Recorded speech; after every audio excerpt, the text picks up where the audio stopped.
please leave a message for Senator Boxer or any of her staff, and we will respond to you as soon as possible. Hi, my name is Jennifer Briney, and I just want to let you know that I recently found out that the country of origin labels on our beef, chicken, and pork products are in danger of being repealed.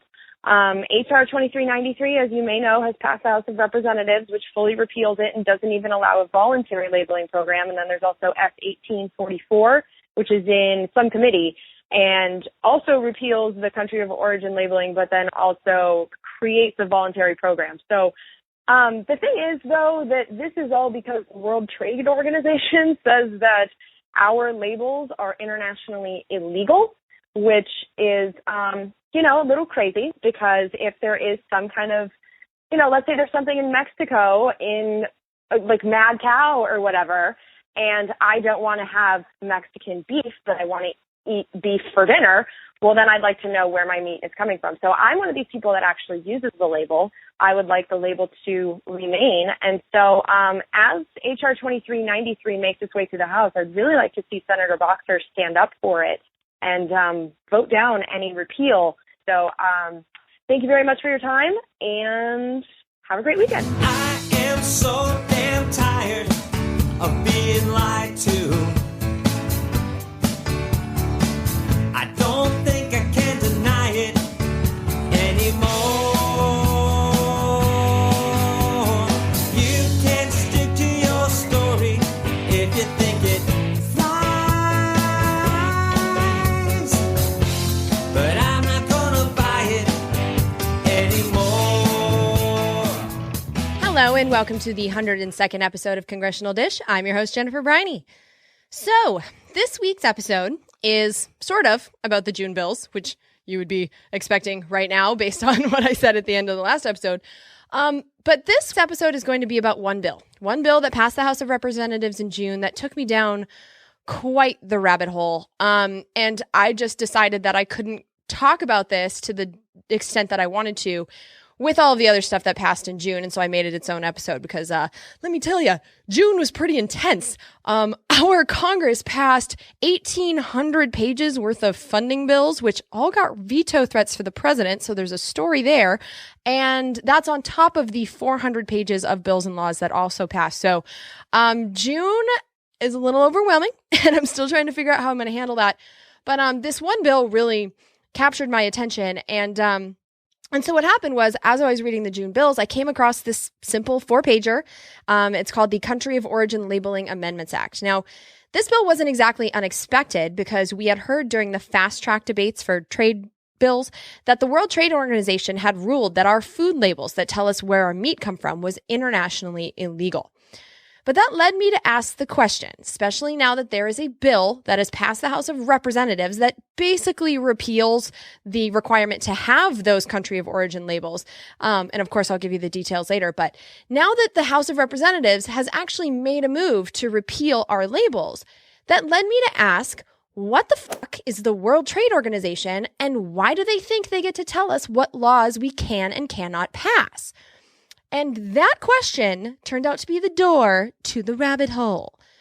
And so today I'm going to drag you into this rabbit hole with me, and I'm going to show you why the World Trade Organization might be the most important, most fascinating, and most threatening group of people that you may have never heard of. Because I know I didn't know about this stuff, and I think that's part of the story too. How do we not know about this stuff? In fact, this episode is very clip heavy. I clipped all kinds of hearings and press conferences and stuff. I'm telling you, it was a deep rabbit hole. And to kind of know what was in the clips that I collected, I went on Fiverr, amazing website, and I had a woman transcribe the sound clips for me. And in every single one of them, she transcribed the World Trade Organization's abbreviation, WTO, as WUTO. Every time. So she clearly had no context for what it was she was transcribing and had never heard of the World Trade Organization. But the thing is, I'm not mad at her because I'm betting that a huge portion of our population doesn't know what it is either. And so today I'm hoping to do my part to fix that. 2 things before I get started, though. First up, the Congressional Dish team here, which includes you if you wanted to, has been working on a project for the last few weeks, and we really need your help. You see, one of the problems, which will be made even more clear in this episode, is that the same exact people in Congress who have been methodically destroying our democracy for their own advantage for decades are still in Congress. But the solution of just firing them isn't really practical when there's no one better to vote for on the ballot. And so, along with firing bad representatives, we need to elect good representatives. And the first step to getting there is putting their names on the ballots. The law right now allows each state to decide how a citizen can put either their own name or the name of someone they want representing them on the election ballots. And because it's up to each state, the qualifications vary wildly. What I want to do is produce a special episode that lists the qualifications for every state in the order of easiest to hardest. But as you can imagine, that's a lot of research, especially when piled on top of all of these bills. And so I could really use your help. And so what we were doing is we were trying to have this done by the end of August, and I'm talking to you right now at the end of August, and it's not done. And so we're going to have to pull a Congress here and push our deadline because right now we've only finished about half the states. And so we really need your help with the information for the other half. And so here's what you can do if you'd like to help us, which I hope you do. I'm going to read you a list in just a second here of all the states that we haven't finished yet. Pick a state, or 2, or 5, as many as you can, and go to that state's Secretary of State's website. On that website, somewhere, there should be a how to run for office section. And that's actually the hardest part, is navigating all the different websites. But once you find it, all we really need to know is, how many signatures need to be collected and from whom, and how much money it costs to get on the ballot, and any other details that you think are important for someone who wants to put their own name on the ballot. Put yourself in the shoes and tell me everything that you think you would need to do, really. And then this is probably the most important thing, I need the links to where you got this information from because I'm going to fact check everything. If you are willing to do that for me, here are the states that we still need. Ready? I'm going to go fast. Alabama, Alaska, Arkansas, California, Delaware, Hawaii, Kentucky, Louisiana, Maine, Maryland, Massachusetts, Mississippi, Montana, Nebraska, Nevada, New Hampshire, New Mexico, New York, North Dakota, Oklahoma, Pennsylvania, South Carolina, Tennessee, Vermont, and Wyoming. And if you need to hear that again, be kind, rewind. If you are going to help us out with this, just know that there is no such thing as too much information. Include anything you think is relevant, and thank you in advance for lending a hand. And then, one last thing, you know what's coming. That's right. This show is listener supported, which means that you will not hear a corporate ad in the beginning of this show, in the middle of this show, or at the end of this show. Ever. Because as this episode may also help you see media organizations paid by politicians who use their campaign cash to buy advertising time, and media organizations who are paid by corporations who use their profits to buy advertising time, are often not willing to tell you things if it makes powerful politicians or corporations look bad. Congressional Dish, because it's honor system funded by the people who listen and benefit from the information, doesn't have those restrictions, which is why this episode exposing the World Trade Organization and the politicians that have surrendered our freedom to it is even possible. We have a growing list of team members who are contributing monthly or whenever they feel like it, and who are helping to prove that it's possible for someone to provide fact-checked information and analysis without playing the ad game and kissing rich and powerful ass. It's pretty fucking awesome, and it's something we should be proud of. And if you want to be a part of this, you can join us by going to the support page on congressionaldish.com and earn credit card frequent flyer miles by subscribing or contributing through PayPal or Bitcoin. Or, if you don't want PayPal taking a cut, you can send paper checks to the P.O. Box, which more and more people are choosing to do. In return for your contribution, you can consider yourself a producer of Congressional Dish, because you are literally helping make this possible. When you share it with people, you can proudly and guilt-free tell them that you helped create it and that you're helping to improve it in very real ways. And there have been some developments that I am excited to tell you about after the music during the producers segment of the show. But this project, while my husband and I may have been the ones that started it, it's taking on a life of its own, and it's becoming bigger than us. It's growing. We're job creators, and it's exciting, and you are welcome to join our team. Again, the support page on congressionaldish.com, that's where you go to sign up. All right, so who's ready for a rabbit hole? Please securely fasten your tinfoil hats. Here we go. I say. How many Indonesians does it take to make a pair of trainers? Who cares? Now the workers of the Western world are such a fussy bunch, demanding such conditions as holiday pay and lunch. So a strategy I plotted to foil the workers' plan is to shut down all their factories here and build them in Taiwan. Globalization, it's a pirate's life for me. We're fighting over each other for your dependency. And as long as you go to war, whenever we want you to, you'll have a tank full of petrol every morning. Country of origin labeling, or cool as the politicians call it, is a labeling law that requires retailers such as grocery stores, supermarkets, and Costco-style club warehouse stores to give their customers information regarding the source of certain foods. Food products covered by the law include muscle-cut and ground meats, specifically beef, veal, pork, lamb, goat, and chicken. It also covers wild and farm-raised fish and shellfish, fresh and frozen fruits and vegetables, and also peanuts, pecans, macadamia nuts, and ginseng. One part of the country of origin labeling law says that if you're going to put on the label that an animal product is from the United States, then that animal needs to have been born, raised, and slaughtered in the United States. Because you see, prior to this law being enacted, USA beef could mean a cow that was born and raised by foreign farmers and then shipped to the U.S. to be killed. The law was passed during the Bush years, but wasn't fully implemented until March of 2009, after the Obama administration took over the executive branch. And remember, the executive branch is the one that's in charge of enforcing the laws that Congress creates. In 2004, then-Senator Tom Daschle held a press conference urging the Bush administration to actually enact the law. One of the people who spoke at the press conference was a man named Tom Buice, and at the time he was the national director of the National Farmers Union. He did a really good job of explaining the rationale for the country of origin labeling law, the reason it was created in the first place. And for context, this press conference took place right after mad cow disease had been detected in Canadian cows, and then the media ran an Ebola-level fear campaign, causing many people to just stop buying beef. From a marketing standpoint, U.S. farmers and ranchers produce the best food in the world, bar none. Yet our customers, the consumers, often have no idea what is our product and what isn't.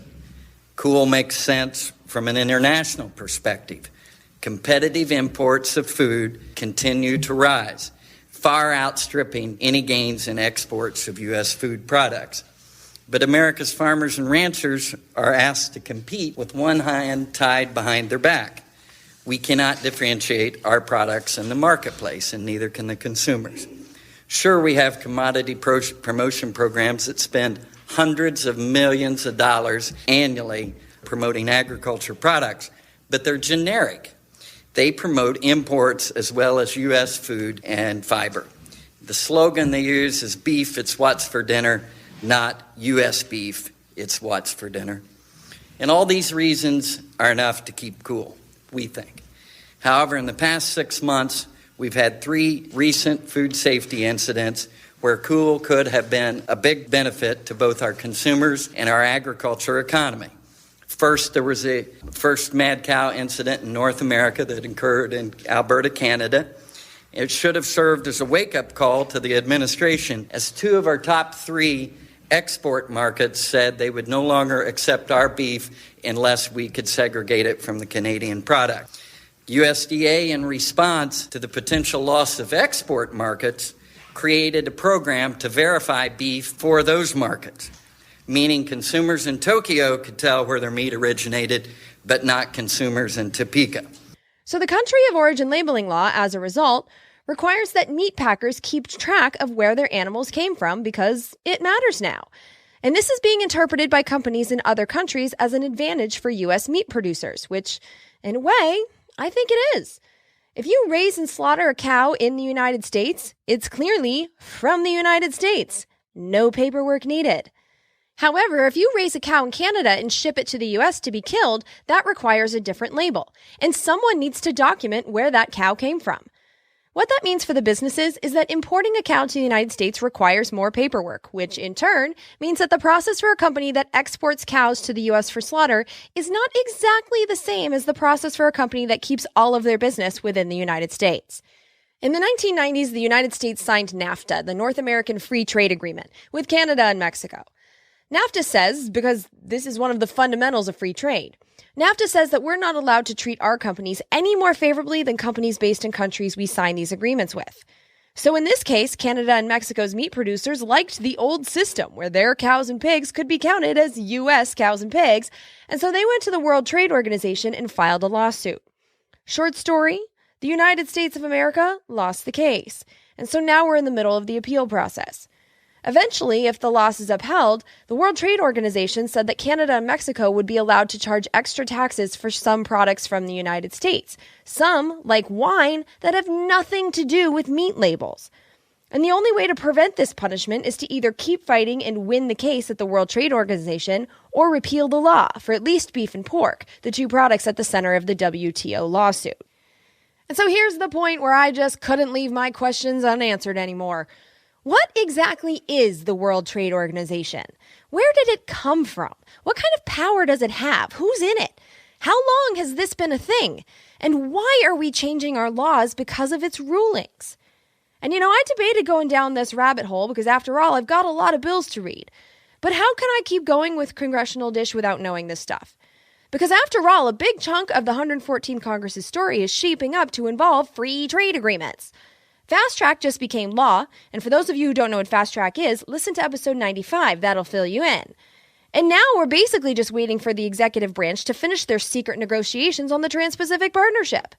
TPP is almost done, but our leaders are also negotiating TTIP, which would include the United States and the 28 European countries. And then I just found out that we're also creating TISA, which by my count would include 52 different countries. And by the way, to my European friends, it's worth noting that in the European Commission document that I'm getting my TISA information from, it counts the entire European Union as one country, as if you have no history of being separate governments at all. That's why I said, by my count, there are 52 countries involved. Because with all of you lumped together as one country, the official number is only 25. And perhaps the most important thing that I cannot stress enough about these negotiations, which is something that is listed as clear as crystal under the heading Transparency on the European Commission's website. They said, quote, like any other trade negotiations, the TISA talks are not carried out in public and the documents are available to participants only, unquote. This is all being done behind closed doors. And somehow the World Trade Organization seems to be at the center of all this. I needed to know. We need to know. And so I looked into it. What is the World Trade Organization? Well, to put it bluntly, it's the new world government. And I know how fucking nuts that sounds, but bear with me because I think the facts and the words of the people who created it will back up that definition. So this all started when the winners of World War II got together in Bretton Woods, New Hampshire for what is now known as the Bretton Woods Conference. At the time, Europe and a good chunk of Asia were basically rubble. And clearly the old ways of running the world weren't really working. And so the most powerful men in the world who had just won the war got together to basically decide how to run the world. Honestly, it wasn't an unreasonable thing to do. But the system they came up with... Well, I'm not sure the citizens of the world knew what the leaders were getting us into. The meetings that took place during the Bretton Woods Conference in 1944 would create the International Monetary Fund, which I've discussed many times on this show, which is the international body that lends money to countries on the condition that those countries change their economic laws, oftentimes in ways that help multinational corporations, but fuck over the citizens of that country. In fact, we're seeing it right now in Greece. Greece has been offered billions of dollars in IMF loans in the last 5 years, which the IMF says, very plainly, it is lending Greece to, quote, support the country's economic reform program, unquote. And all Greece is being asked to do in return for that IMF cash is sell their banks, rails, ports, utilities, and airports. And the deal that was just made a few weeks ago sold off the airports for 40 to 50 years to a German multinational corporation for $1.23 billion. The Bretton Woods Conference also created the World Bank, which serves similar purposes as the IMF with different funding methods. And then finally, the third thing that the Bretton Woods Conference was supposed to do was create what would eventually become the World Trade Organization. But that part was too much for our Congress back then. Because you see, along with the World Bank and the International Monetary Fund, the Bretton Woods Conference also created the International Trade Organization, which would govern international trade. However, recognizing that this is basically setting up a global government that trumps our own, our lawmakers in the U.S. Senate refused to surrender their power to make our laws and refused to ratify the treaty in 1948, back when deals like this were actually considered treaties. But the powerful ones learned a lesson from this experience. They learned that it's difficult to get treaties ratified by the United States Senate because of the 2/3 majority required by the Constitution. And so, in the future, there would be no more trade treaties. They would instead be called agreements, and they would be passed via fast-track procedures, which limit debate, prohibit amendments by the people's pesky representatives, and which only require a majority of the Senate to vote yes. But back in the 1940s, what was done, and the International Trade Organization was dead. And so for 50 years, we basically just participated in the General Agreement on Tariffs and Trade, the GATT, which was a never actually ratified treaty that governed international trade. But in 1994, after all of the members of that 1940s Congress were gone, the baby boomer Congress finally signed the new global financial government into law and renamed it the World Trade Organization. The agreement that created the World Trade Organization was known as the Uruguay Round, and in April of 1994, after the agreement was signed by the executive branch, but before Congress made it official U.S. law, there was a meeting of the heads of global government at the Southern Center for International Studies. Their panel discussion was aired on C-SPAN, and in the last 21 years, it's been viewed online a total of 69 times. 69, dudes! The voice you're about to hear, and who you're going to hear from a lot, is Arthur Dunkel, the former General Director of the United Nations. He's basically the guy that wrote the 500-page general outline for what would become the World Trade Organization. They even named the document after him. It's called the Dunkel Draft. After he basically created the World Trade Organization, he retired to become a professional trade consultant, being paid by multinational companies for his advice on how to game the system that he had just created. He also served on the board of Nestle, one of the world's largest multinational corporations, which is headquartered in Switzerland, his home country. Here's what he said about the purpose of the World Trade Organization. You remember all that at the end of World War II, the purpose of the world community was to have the World Bank, the IMF, and a World Trade Organization. And the last one failed to come to life. Mm-hmm. So we are catching up history. This is fundamental because we need a much closer coordination between finance, money, and trade. Woo! That's quite a goal. This global trade system for coordinating finance, money, and trade. Well, you know what that sounds like to me? It sounds like a global system coordinating, controlling all of the money of the world. And sure enough, as of August 2015, the World Trade Organization has signed up 161 countries. The next clip you're going to hear is Alejandro Orfila. He's the former Secretary General of the Organization of American States. And the Organization of American States was created around the same time as this whole world trade system in the 1940s. And according to their website, the Organization for American States, quotes, brings together all 35 independent states of the Americas and constitutes the main political, judicial, and social governmental forum in the hemisphere, unquote. So this is also kind of a creepy organization. On top of being in charge of this Organization of American States, Alejandro Orfila also created a lobbying firm specializing in the interests of U.S. multinational firms investing in or trading with Latin America. Here's what he said at that meeting of the Masters of the Universe in 1994. What does that mean, in a sense, in terms of this economic new world order that we're trying to set up? To me, it means that if the big countries of the world have come into a state of mind, if you want to put it, because of the leadership, that they understand that the interest of country A, B, or C, the big country, is no longer the interest of the country alone, but the country of the global community, then we are going to have a successful GATT, a successful NAFTA, a successful OAS, a successful United Nations. But as long as the big country believes that what I answer to my own public opinion or to my politics, if you want to use the expression, is more important than the global community, then we are in trouble. This is why I said from the beginning, Mr. Kalb, that public opinions are the ones who have to know. Meaning that if a leader in this country, or in England, or in France, or in the big countries of the world, can answer to an informed public opinion that is telling them why we are doing this, why we are not doing that. If that happens, you're going to have a change in the leadership of the world. If that doesn't happen, we are back to page one. A change of leadership of the world. From whom to whom? Because here's how I see it. After World War II, the United States became the most powerful country in the world, which is pretty indisputable, which made our officials the most powerful people in the world. Well, those officials are elected by United States citizens, which pretty much gives us United States citizens the ability to choose the leadership of the world. These guys want a change in leadership. They want the WTO to be the leadership of the world, which means that this change in leadership would be from us U.S. citizens to them, whoever they are.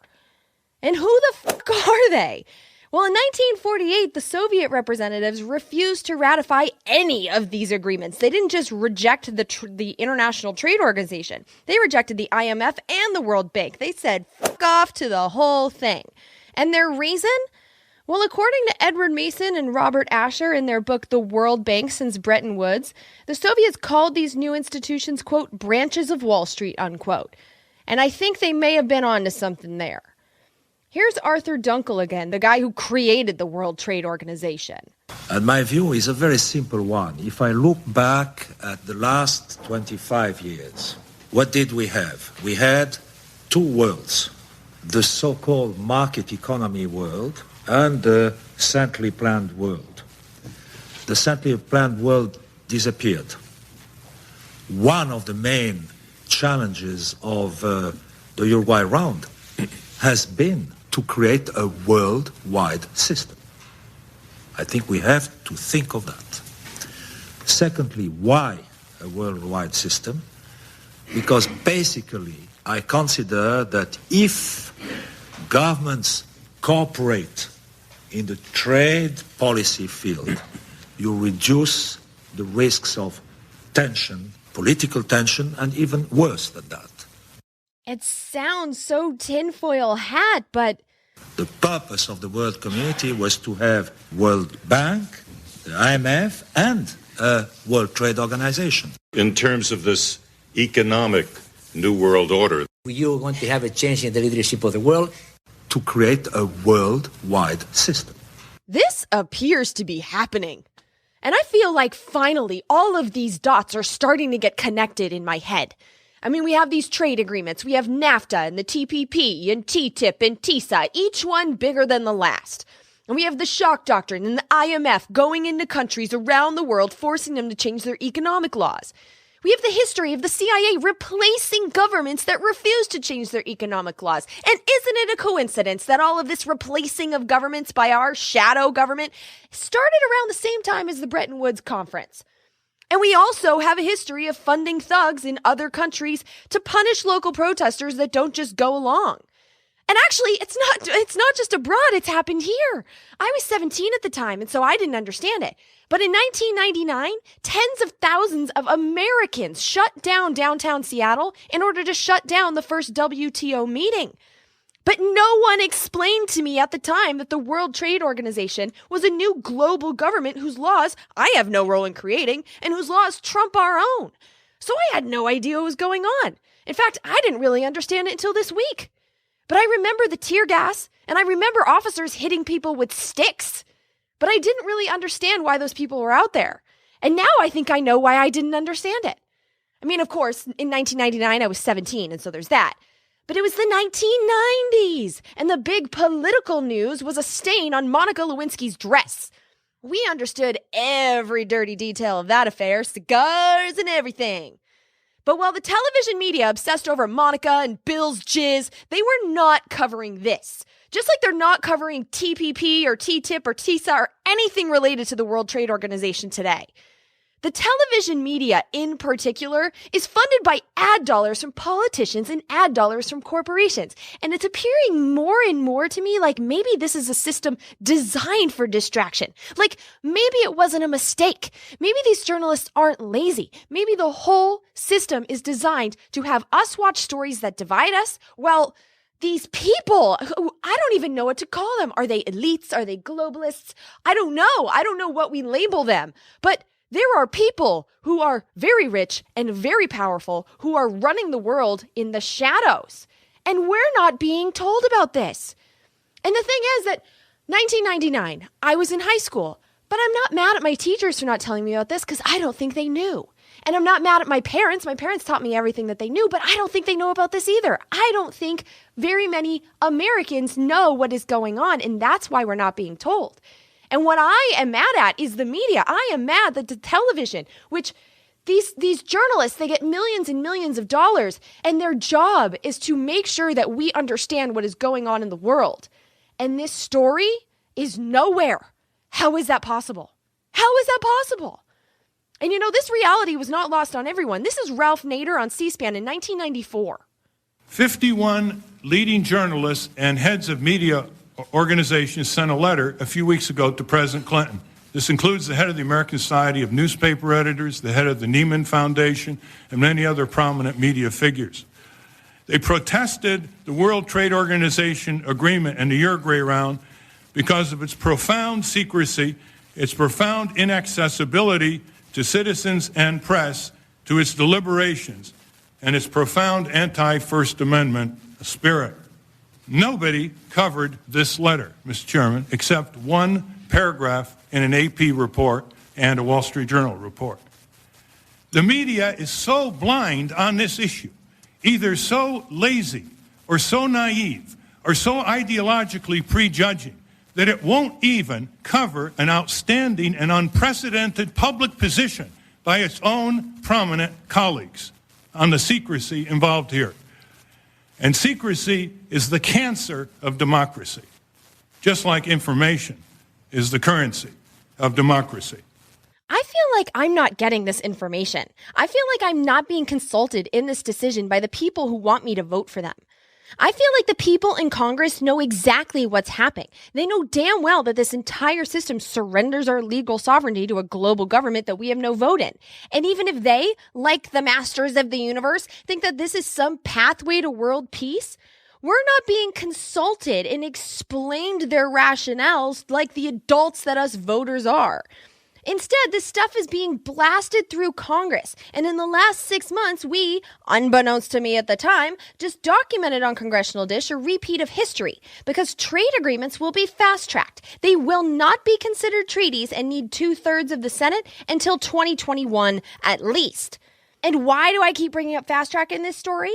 Well, because having learned the lesson that it's tough to get a treaty passed in the United States, in 1994, the Uruguay Round Agreement, which created the World Trade Organization, was, that's right, implemented under fast-track procedures. In 1994, Harvard Law professor Lawrence Tribby testified to Congress, told them to their faces what the implications would be of creating the World Trade Organization in this way.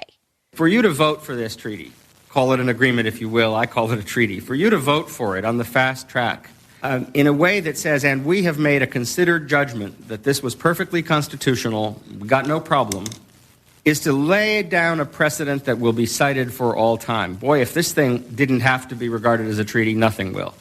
The bill that implemented the World Trade Organization creating agreement was 245 pages long. The not a treaty due to fast track agreement that laid out the details of the WTO was over 22,000 pages long, weighed 385 pounds, and included 109 countries. How many people in Congress do you think read all 22,000 pages and truly understood what they were voting on? Now, I, like your representatives in Congress, don't really understand how the world trade system works. I'm still in the blown away that this even exists stage of my education. But one thing is clear. We have surrendered our sovereignty, our freedom to make and live by our own laws to the World Trade Organization. The news didn't and still isn't telling us this. But you need to know that our Congress was warned before this thing became law. Here's Harvard Law professor Lawrence Tribby again in a hearing speaking to your senators' faces in 1994. Because the undeniable fact is that the WTO agreement would significantly affect the lawmaking sovereignty, both of the United States as a national polity and of the 50 sovereign states that comprise the United States. The WTO agreement unambiguously says in Article 16, paragraph 4, and I quote, "Each member shall ensure the conformity of its laws, regulations, and administrative procedures with its obligations as provided in the GATT," unquote. Now, this seems to me as unmistakable an international commitment as I can imagine, henceforth to make and enforce all our laws, federal, state, and local, not in accord with our free choice, but in subordination to a newly supreme world order. On November 29th, 1994, the House of Representatives voted 288 to 146, with the majority of both the Republican and Democratic parties voting yes, including Tom Foley, Newt Gingrich, Denny Hassert, Nancy Pelosi, and John Boehner. Unanimous yes votes from the last 5 speakers of the House of Representatives. On December 1st, 1994, the Senate voted 76 to 24 to create the World Trade Organization, and again, it was supported by the vast majority of congresspeople in both political parties, including Mitch McConnell, the current Senate Majority Leader. And you know what's amazing here about that? 76 to 24. You know what blows me away? Is that after all the debate, and there was a lot of debate in over half a dozen hearings, about whether this should be voted on in the Senate as an agreement or a treaty, it passed with well over the 2/3 needed to ratify it properly as a treaty. They stomped all over the Constitution for nothing. Included in the yes votes to create the World Trade Organization were some familiar names, including Arizona's John McCain, California's Barbara Boxer, Dianne Feinstein, Anna Eshoo, Maxine Waters, and Xavier Becerra, Connecticut's Rosa DeLauro, Florida's Corrine Brown, Georgia's Sanford Bishop, Illinois' Dick Durbin, Indiana's Dan Coates and Peter Vishlosky, Kansas's Pat Roberts, Maryland's Ben Cardin, Barbara Mikulski, and Steny Hoyer, Massachusetts' Ed Markey, Michigan's Dave Camp, Fred Upton, and Sander Levin, Mississippi's Tad Cochran, New Jersey's Bob Menendez, New York's Peter King, Chuck Schumer, Carolyn Maloney, Jose Serrano, Nita Lowey, and Louis Slaughter, Ohio's Rob Portman, Oregon's Ron Wyden, Rhode Island's Jack Reed, South Carolina's Jim Clyburn, Texas's Joe Barton, Lamar Smith, Gene Green, and Eddie Bernice Johnson, Utah's Orrin Hatch, Virginia's Bobby Scott and Bob Goodlatte, and Washington's Maria Cantwell, Patty Murray, and Jim McDermott. And you might recognize those names because every one of them is still representing you in Congress. And just in case you're wondering, there were some presidential candidates in Congress at the time, and so John Kasich was a yes, Rick Santorum was a yes, Joe Biden was a yes, and Bernie Sanders was a no. The bill that created the World Trade Organization was then signed by President Clinton on December 8th, 1994. Less than a month later, the World Trade Organization officially became our new global government for making the rules about all things financial on January 1st, 1995. And now we're living in the results. And they were entirely predictable. In fact, they were predicted. Because the masters of the universe told us their plans. They never hid it. In fact, they were almost brutally honest in their assessments. For instance, had the corporate media bothered to cover it, this statement by James Callaghan, Britain's former prime minister, would have been a good warning to our country's manufacturing workers. There is no room now for the old type of blue-collar worker. He is going to be a brontosaurus in Western industrialized countries. They knew manufacturers would labor shop. They knew that manufacturers would move their operations to the cheapest labor force. And Ralph Nader warned us about it on C-SPAN in 1994. This was heavily influenced by multinational corporations, such as the giant food processing, the cargo, the grain exports, the motor vehicle industries, the oil, petrochemical, chemical.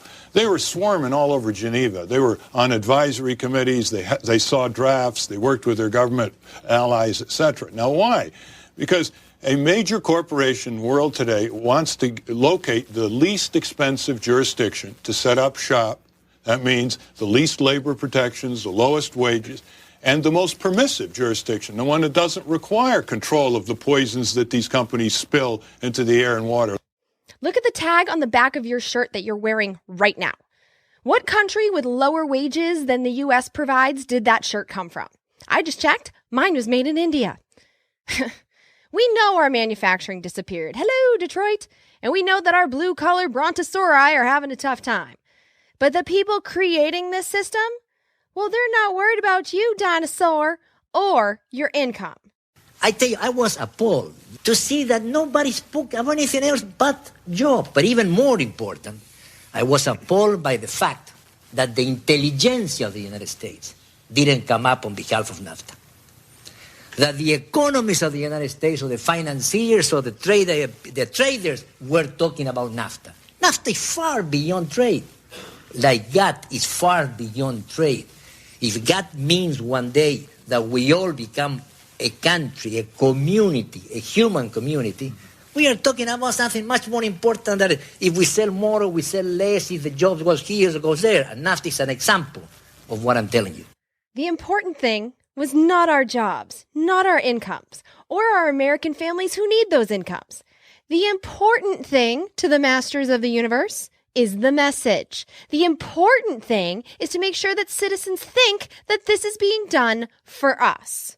There is no need to go into every specificity of the agreement. When you buy a car, you are not looking at every piece of the car. But what appears very important is to pass a message to the citizens of this world that without a well-functioning trading system, you have frictions among nations which turn into political frictions and even worse. That's the first point. The second point is that you have to accept competition and adjustment, and that those of your producers and workers who are not accepting change are going against the trend.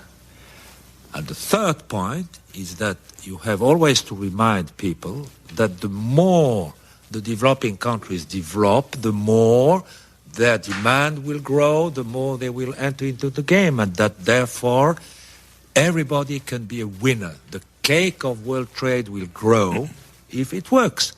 Now, it looks very simple, but it's not explained in this way to public opinions. That's the problem. Fascinating, isn't it? The masters of the universe want us to absorb the message that unless the whole world is a part of their world financial government, well, then there will be war. And so this one world government is all for world peace. And if you don't like it, well, you're wrong. And you're going against a trend. Because, after all, you're not cool if you're not for the free market. Everybody loves free trade. And if you do make the right decision and you do submit and you surrender your sovereignty and you allow the masters of the universe to write the rules of money without your vote, everybody can be a winner. Even if you lose your job, your income, your food labels, your local environmental protections, even if you lose your ability to control what happens in your own country, city, and town. And you tell me, it's been 25 years since the World Trade Organization became a thing. Are we all winners in this system? Because I don't know how many more articles, news stories, and exposés that we need to tell us that damn near all of the wealth generated in the last 25 years has gone to the top 1/10 of 1% of income earners. The small group of people who own multinational corporations. The majority shareholders. The people who make pretty much all of their money on the stock market, which, by the way, has never been higher. Meanwhile, the lifestyle of my parents' generation, from the people that actually, work and bring home paychecks, well, now most families need at least 2 incomes per household just to get by. The days of dad going to work and mom staying home with the kids, well, those are gone. We all need daycare now. Because wages, the money that we earn for our work, well, here's a headline from the Pew Research Center that pretty much says it all. Quote, "For most workers, real wages have barely budged for decades," unquote. The facts don't lie. My lifetime has been great for the stock market. And when it isn't, well, our tax money makes sure that multinational corporations, no matter how reckless their gambling and behavior, never, ever fail. The recovery, the stock market recovered, that's for sure. But every January 1st, when prices for everything go up for no reason whatsoever, you know what doesn't go up automatically? Our paychecks. This system of economics, it's not benefiting people who live off of paychecks. When these people who are creating the system talk about everybody being winners, well, everybody at their dinner tables are winners. Our dinner tables, though, we're in the other room. We're the help. And they're not too concerned with the lives of the help. Here's Arthur Dunkel, the creator of this system. But let's be very careful not to see the protection of environment, the social clause, all these things serve as a new coat to hide protectionist pressures. This is the biggest risk in which we are, is to see people say, because children work, we don't buy carpets. I prefer to see an Indian or a Pakistani boy or girl helping his parents to make carpets in a family context than to see boys and girls in the streets in certain developing countries. The people, the workers, the children, they need to understand that their rights are limited and they cannot be given any control. This is Andreas van Agt, the former Prime Minister of the Netherlands. The issue of labor standards is going to be confined to issues that are clearly issues of basic human rights, which child labor, prison labor are things different from extremely low wages, no trade unions in the country concerned, and that kind of things. Important, but these are not basic human rights. I would there try and make there a line, draw a line, basic human rights, and then, of course, second caveat, second proviso, under strict international control. Under strict international control, otherwise I wouldn't be ready to entrust the responsibility of applying that kind of rules to any of the countries concerned individually. Under international control, GATT control, WTO control. Now, I say this often about people in Congress, but I don't think that the rich and powerful people, even the ones that you've heard today, who are creating this world trade system are evil. They're arrogant and entitled, but they're not evil. I bet they truly believe that their plan to control all of the money will lead to world peace. And their theory makes some sense. It's a theory as old as human history. They want to rule the world, and once they do, there will be peace. Shit. I'm pretty sure that if you made me world dictator and let me run the whole world, I think there'd be peace too. And there'd be an international holiday celebrating the deliciousness of Chipotle. But the difference between my delusions and the delusions of the richest people in the world is that the 1%er corporate titans and career politicians who are running the world are actually setting up an undemocratic system to control the world behind closed doors with no way for the world's citizens to change it. And that's the issue. The problem isn't that a global system exists. We might need one. The problem is that the rules are being written to benefit the richest few. It's a system being designed to be the opposite of democracy. In the global system, you have no vote. You have no access to the courts. You have no say in who runs the system. You have no role in it other than to work and to obey. The system's design is the problem, as far as I'm concerned. And check this out. Ralph Nader, who I have a whole new respect for after this whole rabbit hole experience, Ralph Nader was basically a goddamn fortune teller in 1994 when discussing what could happen in this particular world trade system. How many Americans are going to want to have a layer of international autocracy over our modest democracy and subordinate health, safety, and workplace conditions to the dictates of commercial trade internationally without having to say? These decisions are made whenever a foreign country takes our standards to court and says, hey, your food safety standard law in California is keeping out Mexican food, which doesn't have to meet those standards in Mexico. Therefore, it's a non-tariff trade barrier.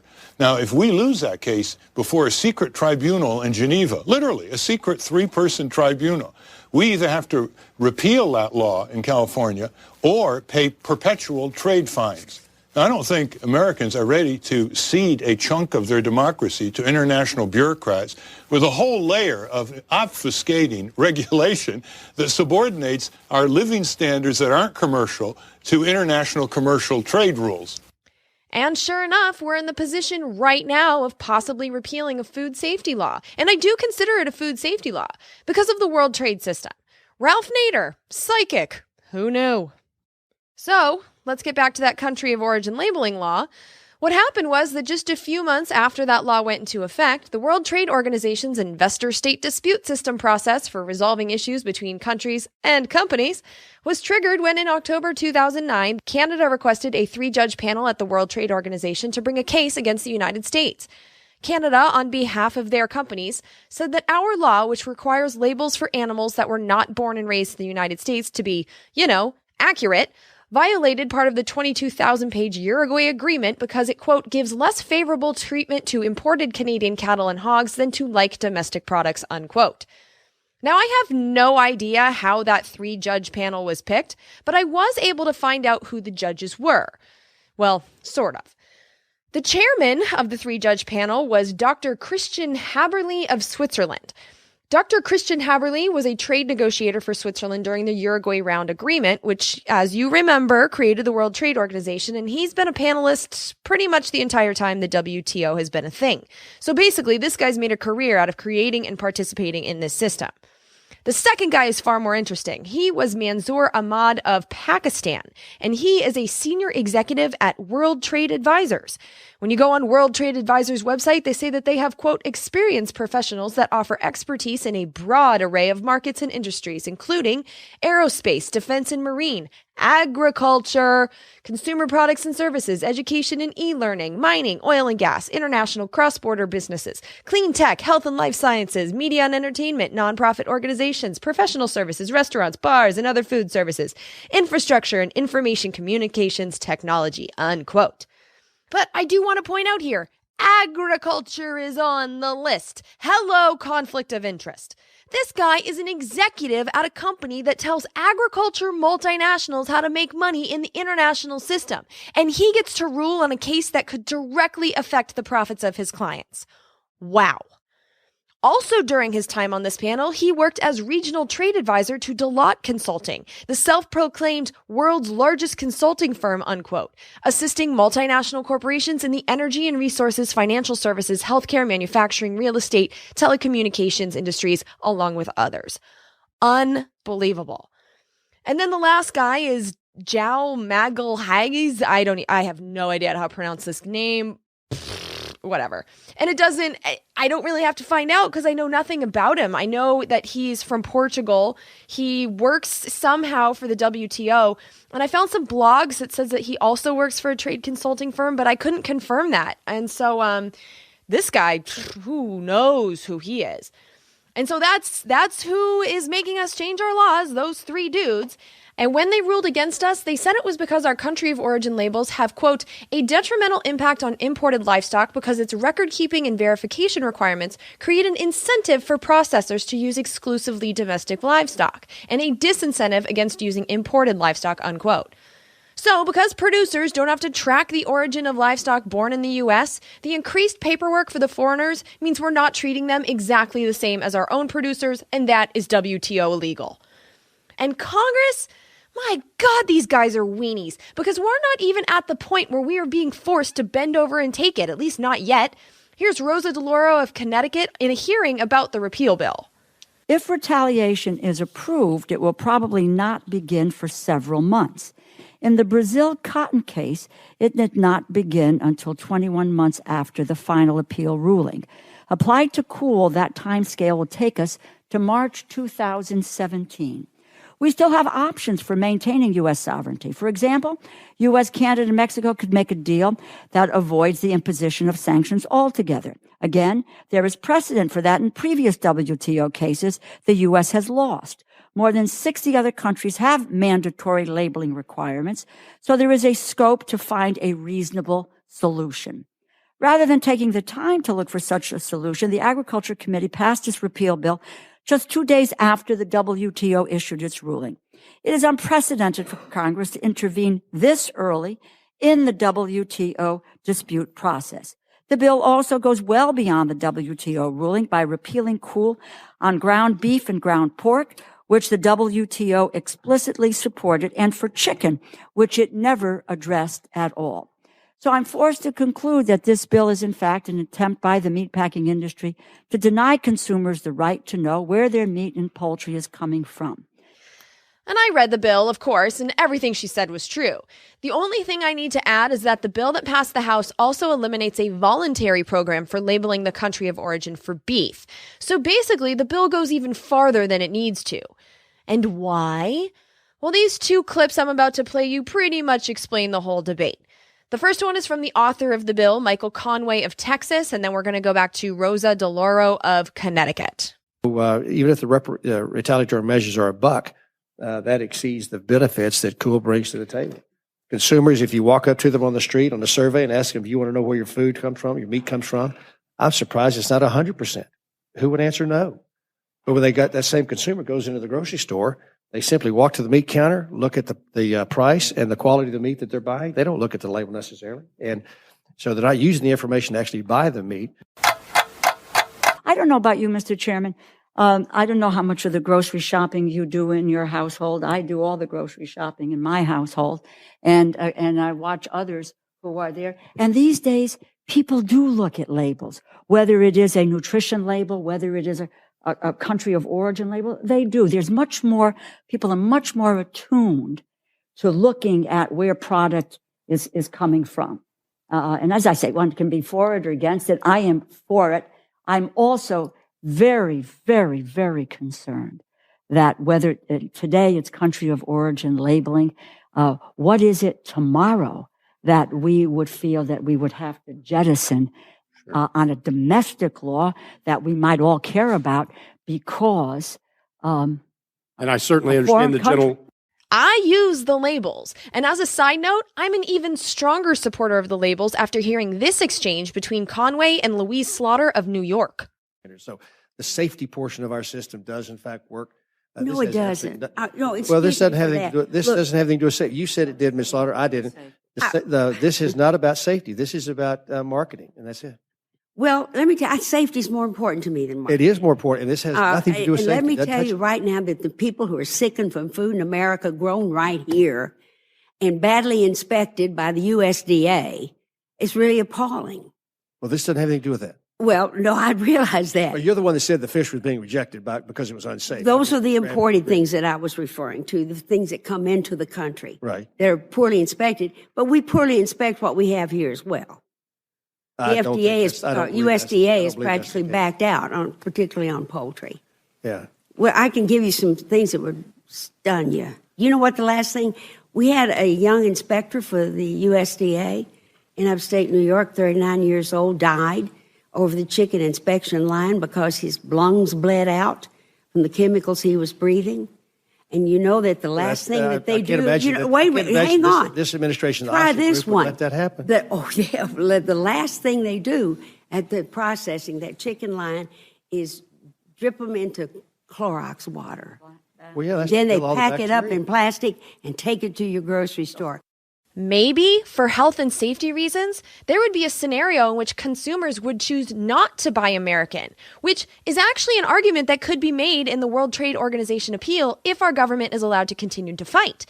If the labels have the effect of possibly encouraging Americans to buy foreign food, then that throws their whole unfair treatment argument out the window. And I think it's a genuine health and safety argument for the labels. The point is, though, that some in Congress want to just surrender to the WTO right now and some don't. But we are not really weighing in either way. Here's Louise Slaughter of New York. But I think there will be a backlash to this. There's no outcry about it now because I don't think most people know about it. We're pretty much consumed today with the fact that they had to evacuate the press room. We can't get past that onto much of anything else in a former speaker's arraignment. So, but I think once they find out that there will be even further outcry. But this is just what happens with trade agreements.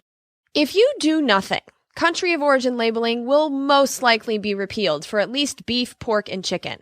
And because of the precedent that sets, any of the other WTO member countries can sue us for our other labels, fruit, vegetables, and if they ever become law, your labels for GMOs. If, however, the backlash begins before the labels are repealed, our Congress might back off and might even stand up to our WTO masters. Because this is not an R versus D, red versus blue issue. This is an American sovereignty issue. A few minutes ago, I played you a clip of Ralph Nader on C-SPAN in 1994, the day the WTO agreement was signed. What I didn't play for you, which I will now, was the response from James Sheehan of the Competitive Enterprise Institute, which is a free market think tank known best for their work helping eliminate laws that get in the way specifically of tobacco and fossil fuel profits. So if you're going to have, the red guy versus the blue guy, well, this is the red guy. And after Nader went all Miss Cleo and predicted the future of our food labels, this is how the opposition responded. Mr. Sheehan, could that happen? I don't agree entirely with the analysis Mr. Nader has just given us, but it's true. We are going to be subjecting ourselves to international panels that are very secretive. We're going to be subjecting ourselves to an international bureaucracy above our own bureaucracy. We are going to, remember, GATT was never formally ratified. It really came about as sort of it was a really strange turn of events at the end of World War II. And this is very similar. We're going to be bringing about this WTO, the World Trade Organization, the same way NAFTA was brought about, which is through fast-track authority, which prevents U.S. Congress from adding amendments. They have a limited time for debate, and so it's really kind of being rushed through. And I do think it's very secretive, and I agree, at least in part, with the analysis that Mr. Nader just gave. And I think it's going to involve international regulations that are really more appropriate for nations themselves to decide. Environmental, safety concerns, which all involve complex trade-offs in a nation's economy, that it's really impossible for a central bureaucracy like the WTO to determine for every human being on Earth. In the same way that the Democratic and Republican parties, the two parties funded by the corporate titans who control this quickly expanding world system, in the same way that the leaders of these two parties agree on the creation of this system, us regular people seem to agree that it poses a danger to our sovereignty. And I've never seen anything quite like this. An issue which unites red and blue working citizens and unites red and blue corporate titans, and so clearly exhibits that the real battle is between the vast majority of us, this working citizen group, and the rich and powerful few who literally want to control the finances of the world. And we outnumber them by billions, which is why we're constantly being encouraged to pick on each other. Black versus white, citizens versus immigrants, taxpayers versus the poor. While these elites, for lack of a better term, create a global system for companies instead of countries, for business owners instead of citizens. And all of it hidden in plain sight. And to tell you the truth, I don't really know what to make of all of this. I'm just learning it out loud. And, but I can tell you one thing, I definitely don't like our chances of taking the global system down. And honestly, I'm not sure we want to, because after all, we are a global community now. I mean, this podcast will be heard by people all over the world. We probably should have some ground rules now that geography doesn't separate us in the way that it used to. But it matters what the rules are, and it matters who writes them, and it matters who benefits. And in the world trade system, we don't have a say. But we do still have a say in the United States Congress. We do have a say on whether our country repeals our food labels. And we do have a say on whether our country will sign more agreements being negotiated behind closed doors right now. Negotiations creating the TPP, TTIP, and TISA, each one of them bigger than the last. We do have a say in that. And we know Jack Abramoff himself, the most effective lobbyist there ever was, he told us how effective it is to simply call and write your representatives. Does calling and emailing actually make a difference when you reach out to your own representatives? It does. It does very much, by the way. And they accord in congressional offices, for every call they get, they'll accord it as if it's 10 or 20 calls, meaning that they know that there are a lot of people who aren't going to call them. And similarly with letters. We've heard congresspeople themselves discuss their fear of our wrath in hearings. But I think there'll be a backlash to this. There's no outcry about it now because I don't think most people know about it. Well, now you know about it. And you have power here. You have power in numbers, power in votes, and power as a citizen of, at least for now, the most powerful country in the world. And all you have to do to exercise your power is write, email, and call the 3 people who represent you in Congress and tell them what you want them to do. And if you don't know who they are, you can find that information in the top right-hand corner of House.gov and Senate.gov. It's easy. It's really, really easy. Now, I can't tell you how to feel about any of this, and I'm not just talking about the country of origin label. Just because I use it doesn't mean you do. But the World Trade Organization and the World Trade System. I'm just processing it myself. But whatever you feel, I have told you what you can do to make a difference. We have it confirmed from congressmen and lobbyists. What else do you need to know?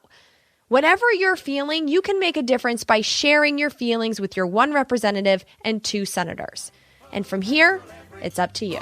Global warming, ahoy! Roll out the colors! We sold the cannon! Who cares? We made a killing! Now everyone has to eat, and food has got to be cheap. So the future of food's a GM crop for me. Sure, your local farmer may be hanging, but that won't stop me banging on about how globalization's good for me. It's good for me. It's good for me. It's good for me. It's good for me. Oh, yes, it's bloody well good for me. We want for him. Your local farmer may be hanging, but that won't stop me banging on about how globalization's good for me. We're the brokers and the dealers, the planetary peelers, the apple of our triangular eye. The fate of planets lie before us. Don't think you can ignore us. Just join in with my chorus or you'll die.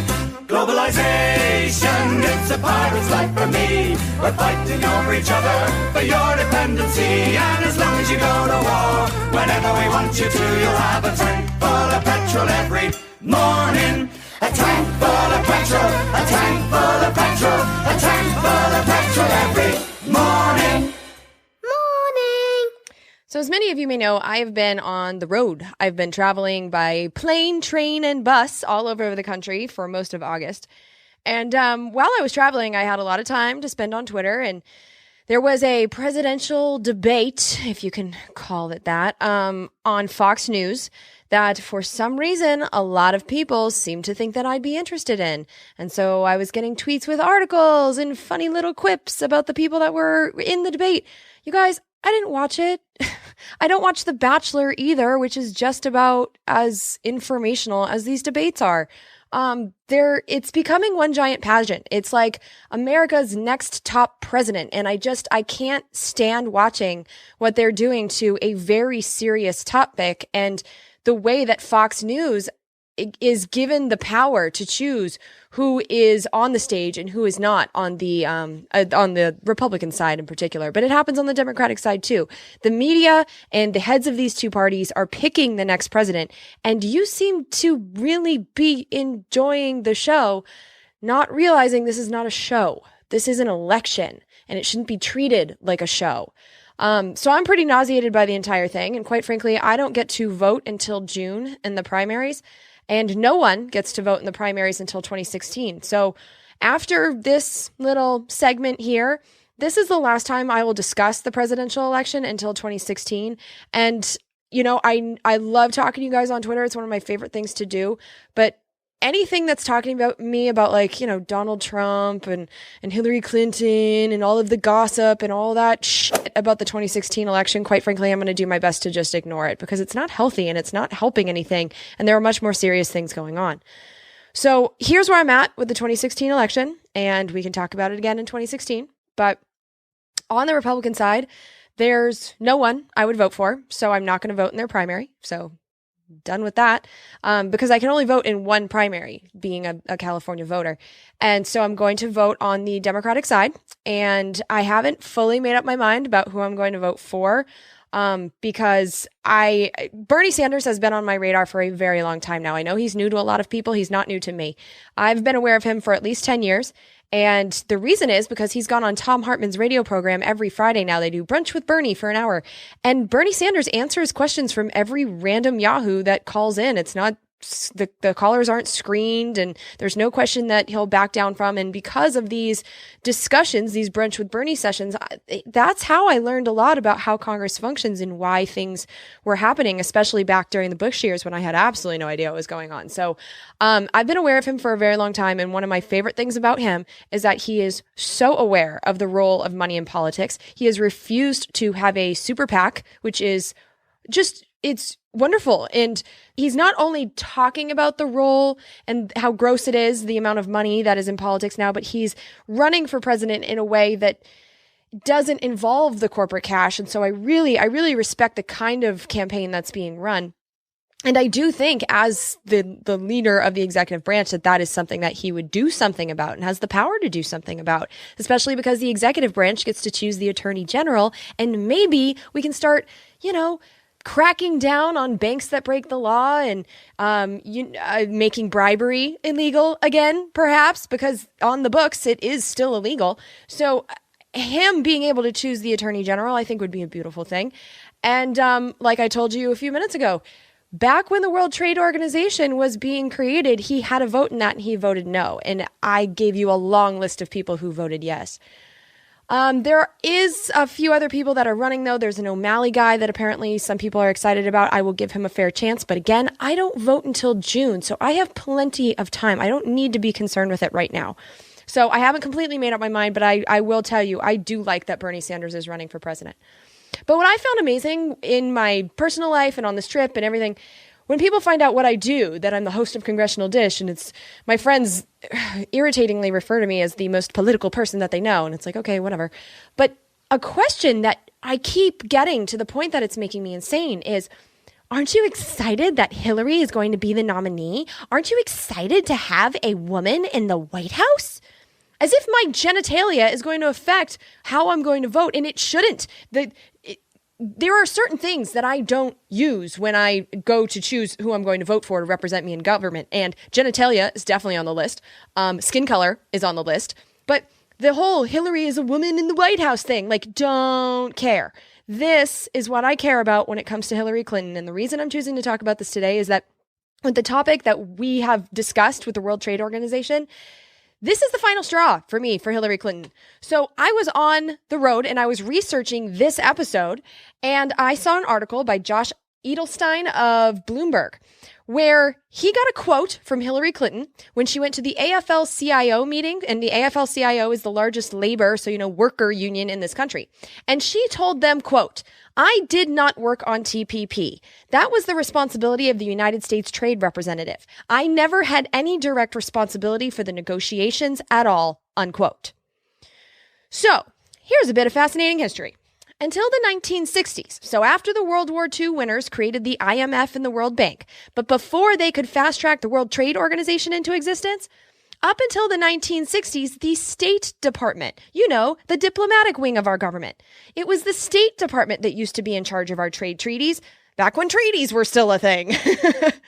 But in the 1960s, as these elite fuckers were quietly expanding their new global trade system, the Trade Expansion Act of 1962 gave the responsibility for creating treaties to a new position, the U.S. Trade Representative. The U.S. Trade Representative is an appointed position from the president. It is part of the executive branch. And then after that, the power to create these world trade treaties was consolidated even more in the U.S. Trade Representative's office in 1979 and again in 1988. Each time, the guy appointed by the president got more and more power to create international laws that trump congressional laws. It is now an extremely powerful office, and it's appointed by the executive branch, which just seems to be getting more and more and more power. So the president of the United States, it matters who that person is. And so Secretary of State Hillary Clinton actually wasn't really in charge of creating the secret text of international law known as the Trans-Pacific Partnership.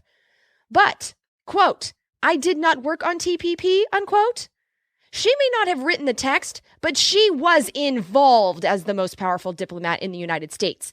In the role of Secretary of State, she was the most powerful negotiator in the world. Here's a sound clip that 3 of you may remember from way back in episode 5, when no one listened to this podcast and I still had no idea what the fuck I was doing with it. This was back in 2012, late 2012, when Hillary Clinton, as Secretary of State, went on a tour of Asia with President Obama.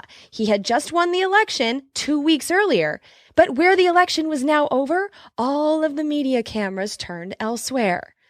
Here's some of the speech, which was not covered by anyone, that Hillary Clinton gave at Singapore Management University, where she spoke to Singapore's Minister of State, Minister of Education, Speaker of the Parliament, and Singapore's President, at an event co-hosted by America's biggest corporate lobbying organization, the U.S. Chamber of Commerce. When Hillary Clinton talks to us, she says, TPP! What's TPP? Is that like double-ply toilet paper? I just don't know what you're talking about. But when she talks to powerful politicians and corporations, and with Singapore and a growing list of other countries on both sides of the Pacific, we are making progress toward finalizing a far-reaching new trade agreement called the Trans-Pacific Partnership. The so-called TPP will lower barriers, raise standards, and drive long-term growth across the region. It will cover 40% of the world's total trade and establish strong protections for workers and the environment. Better jobs with higher wages and safer working conditions, including for women, migrant workers, and others, too often in the past excluded from the formal economy, will help build Asia's middle class and rebalance the global economy. Canada and Mexico have already joined the original TPP partners. We continue to consult with Japan, and we are offering to assist with capacity building so that every country in ASEAN can eventually join. We welcome the interest of any nation willing to meet 21st century standards as embodied in the TPP, including China. Does that sound like a woman who's had nothing to do with TPP? Please. Of course she was involved. She was Secretary of State. And I'm sorry, but it's important to note that her husband was the President of the United States who used fast track to sign into law NAFTA and the World Trade Organization. And even if you want to let her get away with the whole, I didn't work on TPP because I wasn't U.S. Trade Representative technicality, come on. If the real battle in this country is between us U.S. citizens who work for paychecks, who want to determine our own laws, and a cabal of elites who are creating a global system run by and for multinational corporations, whose side do you think she's on? Now, our next step will be to transform these regional efforts, the TPP, the EU agreement, our bilateral trade deals, into a truly global vision. In the same way that the General Agreement on Trade and Tariffs offered a global blueprint following World War II, we need new arrangements to take on the challenges that inhibit trade today. And as economic strength and global power converge, all countries need to think about the way their domestic decisions reverberate on the international stage. And that is especially true in my own country. I simply do not trust her. And despite our similar genitals, I will not vote for her. And that's all I have to say about that.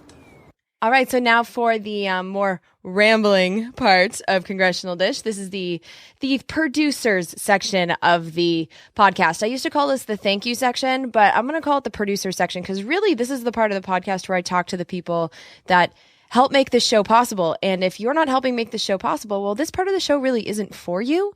You don't have to listen to this. You don't. The stuff that's researched and all of that, that's already done. I mean, I can't say that you won't learn anything during this portion because sometimes a question is asked and I answer it and you learn something, but show's over. So if you don't want to hear it, bye-bye.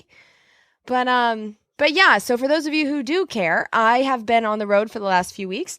My first stop was at the Podcast Movement Conference. Now, a few months ago, I went to New Media Expo, and that's where the podcast awards were. And those of you who watched it online know that it was just a disaster, like the actual show itself. And they also had an awards ceremony at Podcast Movement. Now, this was a little different. What's shaping up in this industry right now is that the podcast awards, the ones that take place in Vegas with New Media Expo, those are kind of like the People's Choice Awards. So those are the ones that you've been voting for and that you've nominated Congressional Dish for the last few years, which I love you guys for. It's really cool of you to do.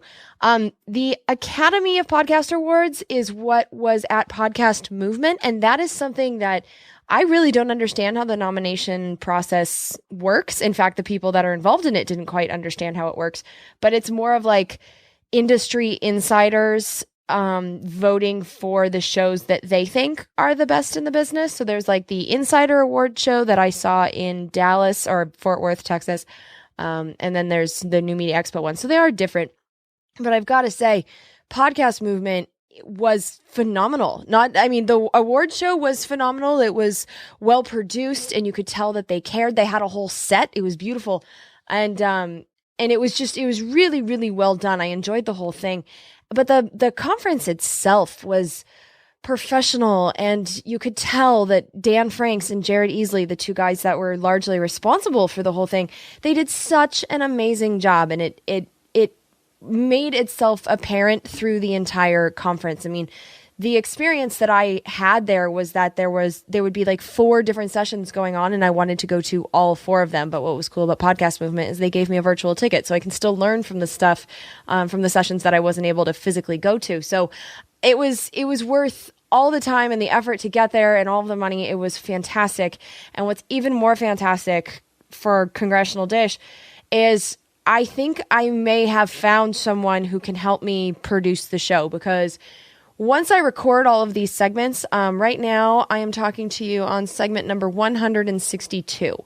So what happens is as I go, when I like a segment, when I haven't completely screwed it up, I'll write it down on a piece of paper, and then I put them all in order, and I make it sound as good as I can, and then I deal with putting the show together. Generally takes a day or two. It's a really long process, and so I think I may have found someone to help me with this part of the podcast. Now, in the past, 6 months, 8 months or so, I've worked with 2 people on Congressional Dish. One I think is still involved. I don't really know. He's kind of doing his own thing right now. But the second person that helped me work on it was Brian Kane. And at the time, I didn't tell you his name, but he is the host of ProfitCast. And for the April Bills episode, Brian and I tried out working together, and he was going to help me make the clips that you heard. I did all of these myself, but for the April Bills episode, I had Brian helping me out, and it was a wonderful experience to have him, because I didn't have to train him at all. I just sent him what I needed, and the clips came back, and they were perfect. He just got it immediately. The reason he's no longer working directly with Congressional Dish is because he had a really good idea. And since it was announced at Podcast Movement, I think I'm allowed to tell you now that he is going to be hosting a podcast for the Entrepreneur on Fire community. Entrepreneur on Fire is probably the biggest business podcast that there is. It's hosted by John Lee Dumas. And Brian had this idea that he thought would be good, and he pitched it, and he got it. And so I'm so proud of Brian. And he had another opportunity come up. I think, if I understand what it is correctly, which I probably don't, he's going to be reading audiobooks. But he had these ideas, and one of the things about my friendship with Brian, which I really appreciate, is that he's also someone who loves podcasting and wants to find a way to do it and make a living at it. And so that's actually what ProfitCast is all about, is his journey with trying to figure out how to make money in this industry, which is still it's in its infancy. So yeah, Brian was on board for a little while. He's not anymore, but I am to be patronizing about it. I'm so proud of him, and I'm so excited for these opportunities. So Brian, congratulations. I really think it's wonderful. And even though you're not grabbing the clips for us, you're definitely still a part of the Congressional Dish community. And good luck, buddy. So what's going to happen from here on forward is that I'm not going to mention a name now in case it doesn't go well, but I have a new friend who is a professional producer of podcasts. And so I am going to work with him on the next episode, hopefully. But in September, I'm going to be working with him and seeing if this is going to work out, because I am extremely nervous about allowing anyone to edit my words and to have anyone hear how actually bad I sound in most of these clips.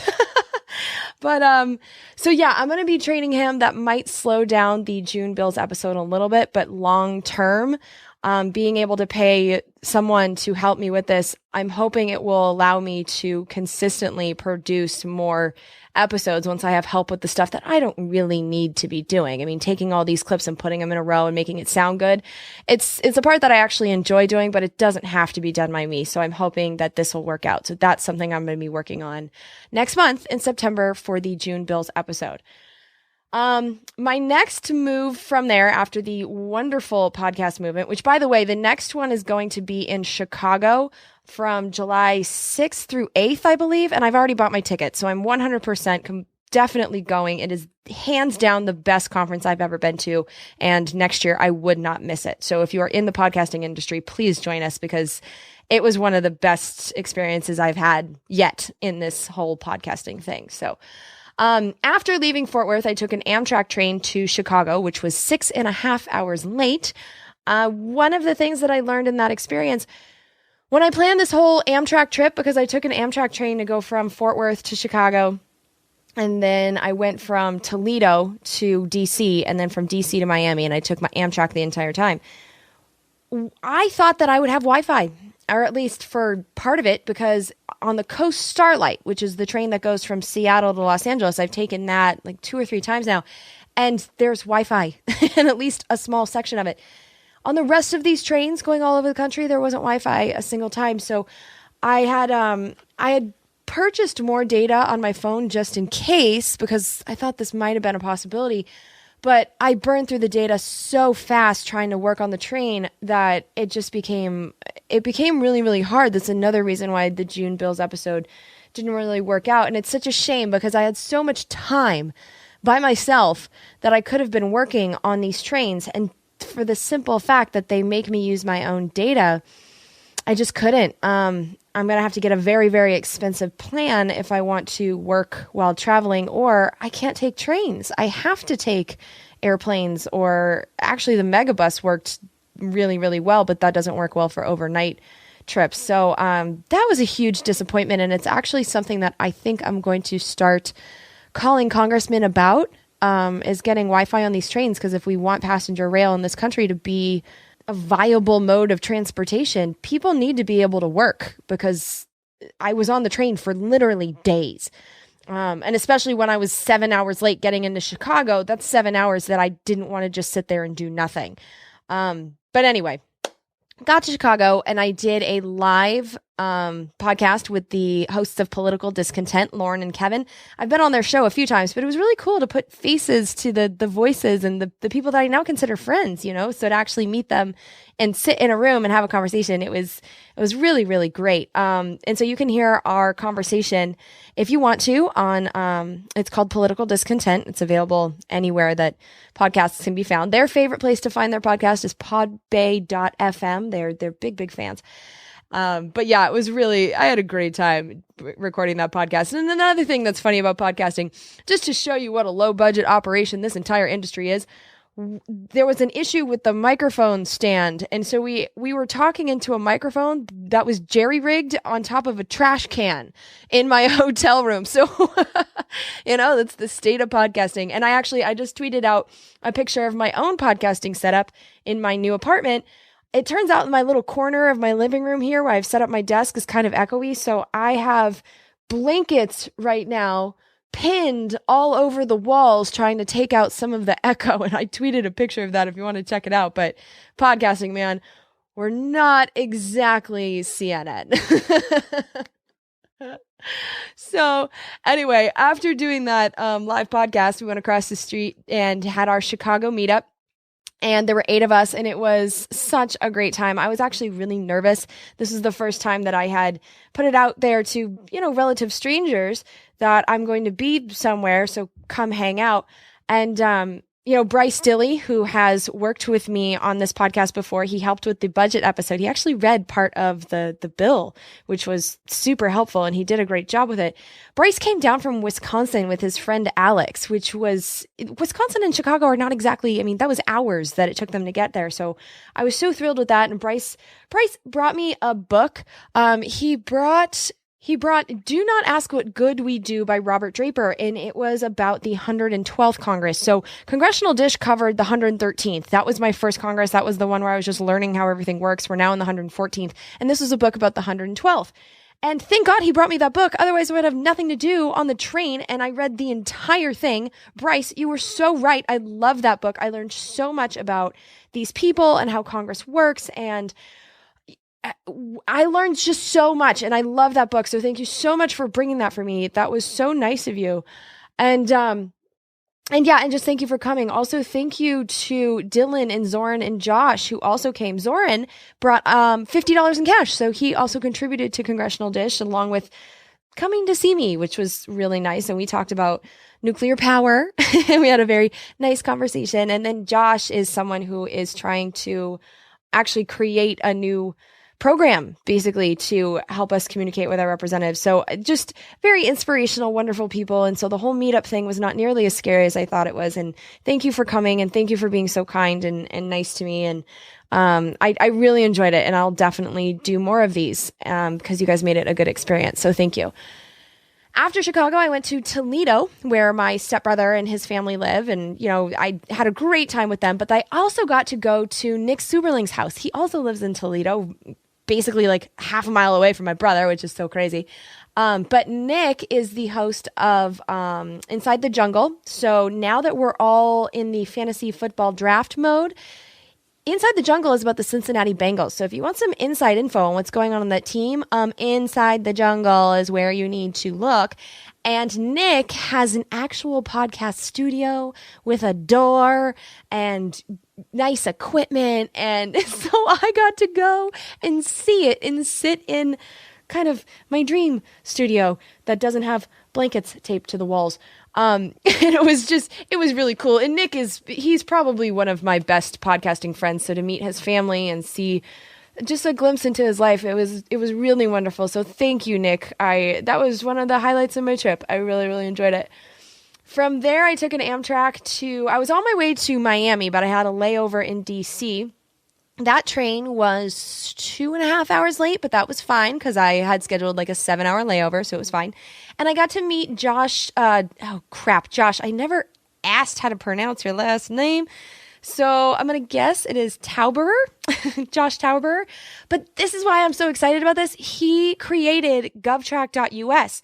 Now, I have said this many times, but the most valuable thing that I do is the show notes on congressionaldish.com for every one of these episodes, because I go to GovTrack and I link to every one of the provisions of these bills. So when I read a bill that's, let's say it's 500 pages long, you can go to my outline and look at the one provision. So, this provision allows you to put poison in a river, for example. You can click on the link that says that and see the actual part of the bill that I'm getting that from. And I do that so that you can not only fact check me, which is really important. I need you guys to do that, but to also spur your own research and keep going from there. And hopefully journalists who are well paid with much bigger audiences, hopefully they'll discover the show notes too and start reporting on the things that I'm finding. So all of this is possible because of GovTrack. It's the only place that I know of where I can actually take a provision and highlight it and link to it. And Josh is the guy that did that. So I'm obsessed with GovTrack. It is my favorite website. I depend on it heavily, and it's been so amazing for Congressional Dish. So Josh is definitely part of the Congressional Dish family. And right now he is running a Kickstarter, and I wish that this episode could have come out sooner because it's almost over. But he wants to hire an intern to help him blog on GovTrack to kind of do what we're doing here with Congressional Dish, to not just have the bills available, but to give them some context and tell you where this stuff is coming from. And I can tell you, Josh and I are very much on the same page. He's not some partisan, party dude. He's just trying to get more attention to be paid to what's going on in Congress. And so if you want to support his Kickstarter, I have put the link to that in the show notes. You don't have a lot of time. He needs about $7,000 more to make this happen. But if you'd support that, I'm supporting it with my money because, my personal money, not your money, but I've pledged to help him out because GovTrack has been so amazing for me and for this podcast. And so if our community wants to, lend him a hand, I think that would be a cool thing to do. But yeah, Josh is going to be it's not the last time I think I will be meeting Josh. It was wonderful. And thank you, Josh, if you're listening.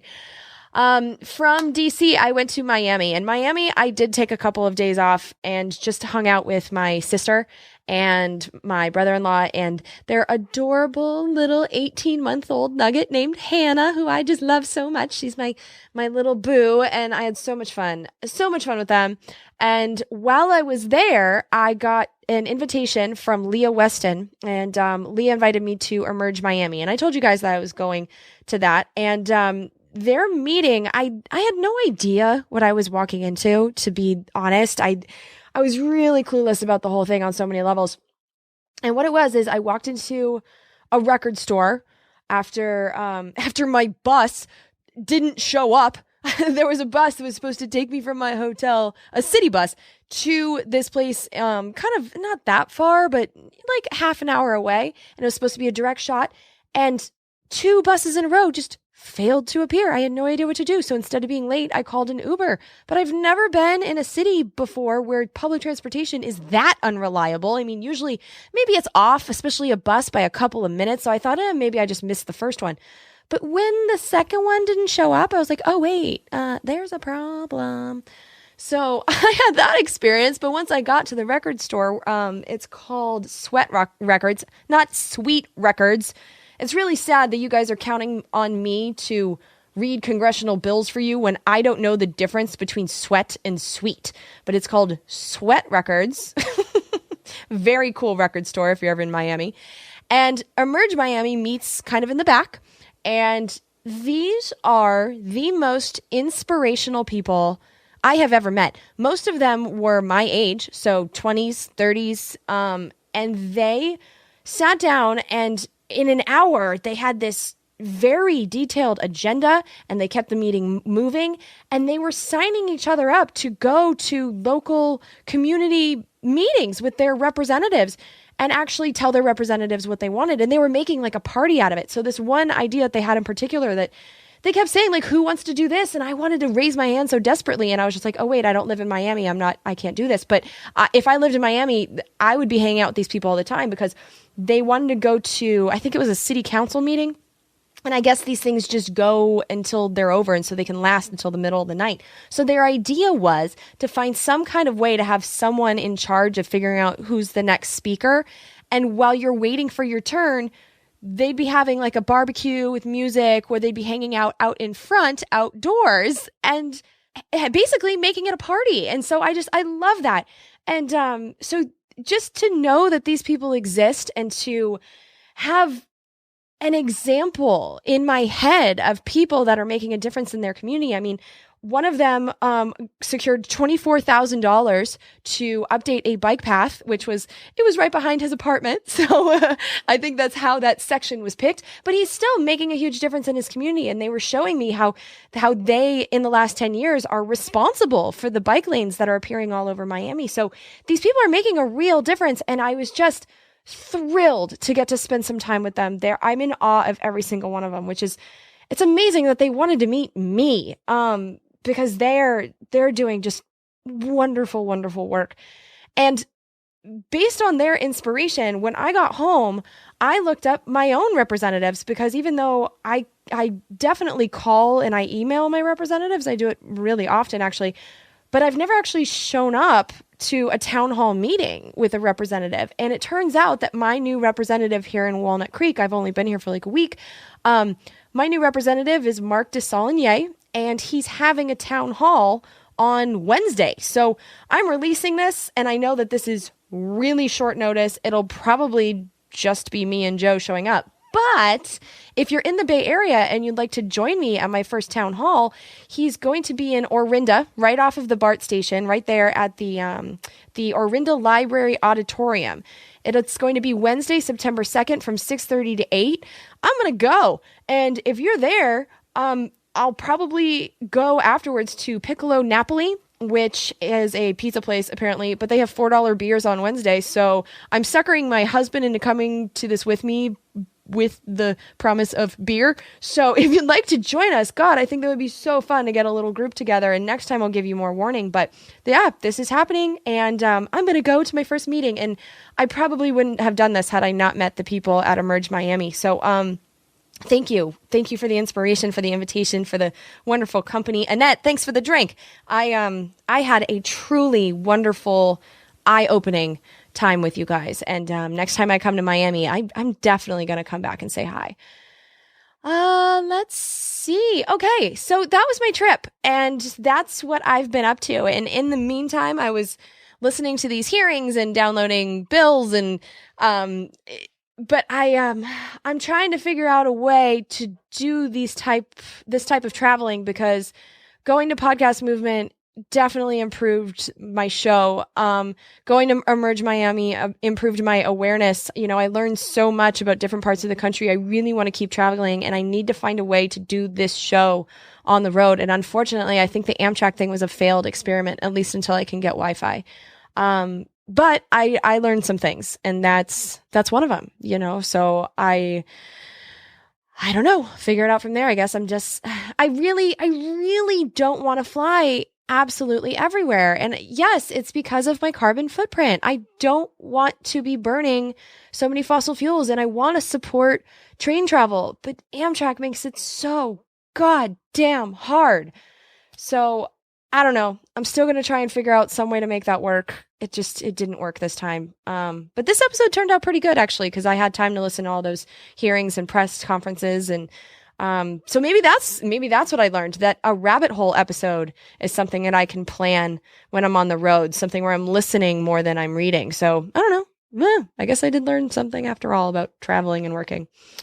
All right. So now to thank the people who make this podcast possible. First up, I did get a couple of gifts in the P.O. box when we checked it last week. And Elliot Leonard, I really want to thank you, because you not only took the time to write me a very detailed and very well written email about nuclear power. With the last episode, with my feelings about nuclear power, because it still scares the crap out of me with Fukushima and shit. But you guys that know things about nuclear power, I've gotten a few very detailed emails, and like I said, our Chicago meetup, definitely a topic. One of the main topics was nuclear power, and do we support it, do we not? And that was one of the more controversial things I guess I've said in a long time. I wasn't expecting it to be so. And this is what I'm going to do about nuclear power. The bill that I was talking about last time it's a dead bill, essentially. It's a funding bill. It has a veto threat. It's not going anywhere. But for the future ones that deal with nuclear funding, I will read the book that you sent me. It's called Power to Save the World by Gwyneth Cravens. I will check that out. I will give it more thought and more consideration, because apparently, and I have looked into this, not at all because I've been busy, but apparently there is a different kind of nuclear power plant that they're trying to invent. I don't think it actually exists yet, but that's theoretically meltdown proof. I don't know. Sounds like bullshit to me, but I'm not going to completely dismiss it. I will look into the whole idea and do some research on it, and I will continue to educate myself on nuclear power. That is what I promise you guys. I'm not just going to say, I hate it, I don't want it, and I will look into it, I promise. And so, Elliot, thank you for sending me that book and for that email. It was really, really educational. I appreciate it. And then also, I was sent Capital Punishment, which is Jack Abramoff's book, from a anonymous donor who said that he has been listening since he found my Reddit AMA that I did back in March. And so thank you for the book. I already talked to Jack, so I probably will read this for fun at some point. But yeah, thank you. This is pretty cool, and I want to know more about how exactly he did stuff, and I know that he got into those details in the book. So this is going to be a fascinating read. Thank you for sending that to me. Also got a lot of people who signed up as subscribers in the month of August, and I am thrilled. And there was definitely more subscribers than there were one-time contributions. And the one-time contributions they're very helpful, and I love them, and I need them. But I keep emphasizing the subscribers right now because I need a budget to make this show grow. And to have people who are aware of that and are willing to sign up and help me on a month-to-month basis, it's been incredible. And it's the reason why I even have a prayer of hiring a producer to put the actual clips together into an actual show. This wasn't possible 6 months ago, and it's possible now, and it's because of you. So thank you. And subscribers, just so you know, when you first sign up, I give you these shout outs and I talk to you and I answer your questions, and then you never really hear your name again. I want you to know that I read your names every single month. So PayPal will send me just about every day, if it's your day for your contribution to come out of your account, it sends me 5, 6, 7, 12 emails, however many people's accounts it came out of that day. And every single time I read your name and I read how much you chip in. And every time I read your name, it gets cemented more and more into my brain. So like, Rhonda, I know that you were the first person to ever subscribe. And every time I see your name, I smile. Jeff Barrows, I feel like I know you at this point. And every time I see your name, I'm reminded that you have contributed for years. Burton, I know your name is Burton. So it's like, I know your names. I know how long you've been a subscriber. I read it every single month. So even though you don't hear your names on the end of this show, just know that I know that you're contributing, and I appreciate it very, very much. But as far as subscribers are concerned, we've had a major, major shakeup in the Congressional Dish arms race in August. Huge. Because we have a new gold medalist. Chris Simpson is now in the gold position after a 5-month reign on top by David Hunter. Chris Simpson has taken him over with a now monthly subscription of $104.69 every single month. And he sent in a message to go along with it. This is a long one, but you know what? He's the gold medalist, and so I'm going to read every word. He said, "Hello, Jennifer. Happy Saturday. Hope you're doing well. I've been wanting to send you an email regarding the show, but I haven't been able to get around to it until now. First of all, thank you so much for this wonderful service you are providing. It is a complete shame that a concerned citizen such as yourself actually has to sit down every month and read through these bills that can be hundreds of pages. Whatever happened to the news doing the news? Every news channel should have someone on staff doing exactly what you're doing and reporting it regularly. It would be so much more difficult for the right or the left to put a spin on the topics if you had someone standing in the corner saying, well, this is what the actual bill says.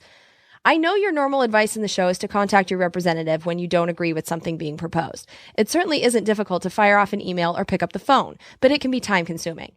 I work in the IT security industry, and I regularly visit and support the Electronic Frontier Foundation. Whenever major tech bills are proposed, like SOPA, PIPA, and USA Freedom Act, the EFF will create a form where you can fill in your address information. The page will look up your representative, supply a basic, editable form letter, and allow you to instantly email all of your representatives in a single click. It may sound like sheer laziness, but I wish there was something like this for every bill. Maybe I should quit my job and create it. I think to really get people to tell Congress what they think, they need someone like yourself giving them the exact details of a bill in summary form. Further, you need to make it simple for people to say yes or no, and the ability to comment further if they wish. In other words, you need a congressional Reddit. Yeah, I know it sounds silly, but I think you need to make it easy for individuals to upvote or downvote an idea. I'll be the first to admit that I rarely contact my representative unless there's something so incredibly outrageous. I don't know, maybe I'm living in a fantasy land. I just feel like the people of this country need the facts and a simple way to voice their opinion directly to their representative. Anyway, about the subject line of this email, I'm going to be canceling my $50 a month subscription, which I just sent today, and I will be doing a new subscription for $104.69 per month. It seems that $4.20 has been a popular donation, but I still prefer a good $69 myself. Wow, did I just say that? Again, thank you so much for the show and the hard work you put into it. I'm looking forward to the next one-liner like go suck a tailpipe that nearly caused me to spray Mountain Dew all over my monitor. Sincerely, Chris Simpson. And yeah, you can call me Chris, only my mother calls me Christopher, unquote. Thank you so much for being willing to chip in so much to the show and to be our gold medalist. And my parents call me Jennifer. Everyone else calls me Jen, so I know what you feel with that. But thank you also for the information about the Electronic Frontier Foundation. I actually didn't know that they did that. So that's a really good resource if you just want a one-stop shop for all three of your representatives. That's very, very cool to know. So thank you, Chris. So now the new standings in the Congressional Dish arms race. We have Chris Simpson at 104.69. David Hunter is now our silver medalist with $100 a month. And then we have a new bronze medalist with $51.81 per month, Greg Westney. Now, Greg was already a subscriber, but he increased his subscription to now be in the bronze position. So if you guys want to go in there and kick any of them out, you have to subscribe at least $51.81. That is the new going rate to get yourself on the podium. Thank you so much to all participants. Let's see if it gets shaken up this month in September. Moving on, we have a lot more people who subscribed. We have $50 a month now coming from Jeffrey Circo. Now, Jeffrey initially signed up through PayPal, but PayPal suspended his account right away. This is one of the frustrating things about PayPal. If the credit card isn't going to work, if the subscription doesn't actually get set up properly, you don't know that for at least a couple of hours. They'll send you an email and tell you that your account is suspended later instead of just telling you this right up front. So that's what happened to Jeff. I sent him an email, and when he found out about this, he set up a paper check subscription instead. And so now PayPal's not getting a commission. I think that is so beautiful and so fair. Just so you know, one of the things that I did decide at Podcast Movement is I am going to set up a Patreon. So those of you who prefer Patreon to PayPal, that will be set up in the next couple of months. Once I stop treading water, really, I need some help with this podcast in order to really expand it or do anything different. But as soon as I get a few moments to breathe, I will set up a Patreon. So you will have a new option in the next couple of months. I think I can definitely say by the end of the year. We also got a $50 a month subscription now from an anonymous donor. Plus, he contributed an extra $50 on top of that, and with a note that says, "Great work on episode 100. Keep it up." Thank you so much for contributing. We are now getting $11 a month from Srinivis Murdy. And he's been my Twitter buddy for a long time, and so now he's contributing to the show. So thank you so much. I love seeing your name on here. We're also getting $10 a month from Peter Habercorn, and we're getting $10 a month from William Dunelwold. And William sent in a message. He said, I love the show and wish you would take out the golf swing. So refreshing to hear what is actually happening as far as legislation goes. Just say on air to feel the burn, if you would. Also, you refer to issues as being Orwellian pretty frequently, so I am finally reading it, and I'm halfway through. Holy shit, how scary the similarities are. Got the shock doctrine up next. Thanks for all you do. William, here you go. This goddamn golf swing is so controversial, and I get it. You guys want the golf swing out. The reason the golf swing is in is that I would have to label every episode of Congressional Dish explicit in iTunes or risk the podcast being taken out of iTunes completely if I didn't put it in there. That's one reason. The other reason is some people are truly offended by those words. I don't get it. I'm clearly not offended, but I don't want to turn off people that hate those particular words for no reason. I mean, this is important information. I can't really stop myself from swearing. I mean, I can, but I don't want to. And so this is the compromise. Here's the compromise I'm going to make with you guys. I have set a fundraising goal to where this podcast, once I get to the point that I am bringing in $5,000 a month for Congressional Dish, that's where I feel like I can comfortably do this and pay all of the expenses and pay myself at least enough to make it feel like I'm contributing to my family. I think $5,000 a month is a reasonable number. Once I get there, I will be comfortable enough with the finances to set up the second feed without a golf swing. Because I don't think you guys realize this. I have to pay for the feed that brings you this podcast. It's not free. And to set up a second one that is an unedited version, that there's money involved in that. And then there's also the fact that I don't know how to run two different feeds at the same time. So I have to learn some more, probably have a producer, if this works out, run that for me. There's more that goes into it than you think. And when we hit that fundraising goal, I will not only take out the ad in the beginning of the show that tells you, oh, this is listener supported, like, give me money. I'll take that out, but I will also set up the second feed to take out the golf swing. So if you haven't contributed already, there you go. That's what you need to make the golf swing go away. But yes, thank you, Peter and William. I really appreciate your support. We're also getting $7.50 a month from Daniel Bernstein. We're getting $5.15 a month from Kenneth Armand. And we are getting a lot more subscriptions for $5 a month, which is so cool. Michael Santimbaga, Tegan Seitz, Sarah Marcus, Krista Polito, Dennis Byington, Michael Stocco, Amanda Johnson, and Corey Carpenter. Thank you guys all so much for subscribing through PayPal. It's so cool. We also have a subscription that is technically set up from Jacob Seymour. But Jacob, I sent you an email. PayPal did the same thing to you that it did to Jeff, and it's not actually being processed. So thank you for signing up. But we still have a little bit of work to do to actually get that to be coming into Congressional Dish, but I appreciate it. And if you need any help, just email me, let me know.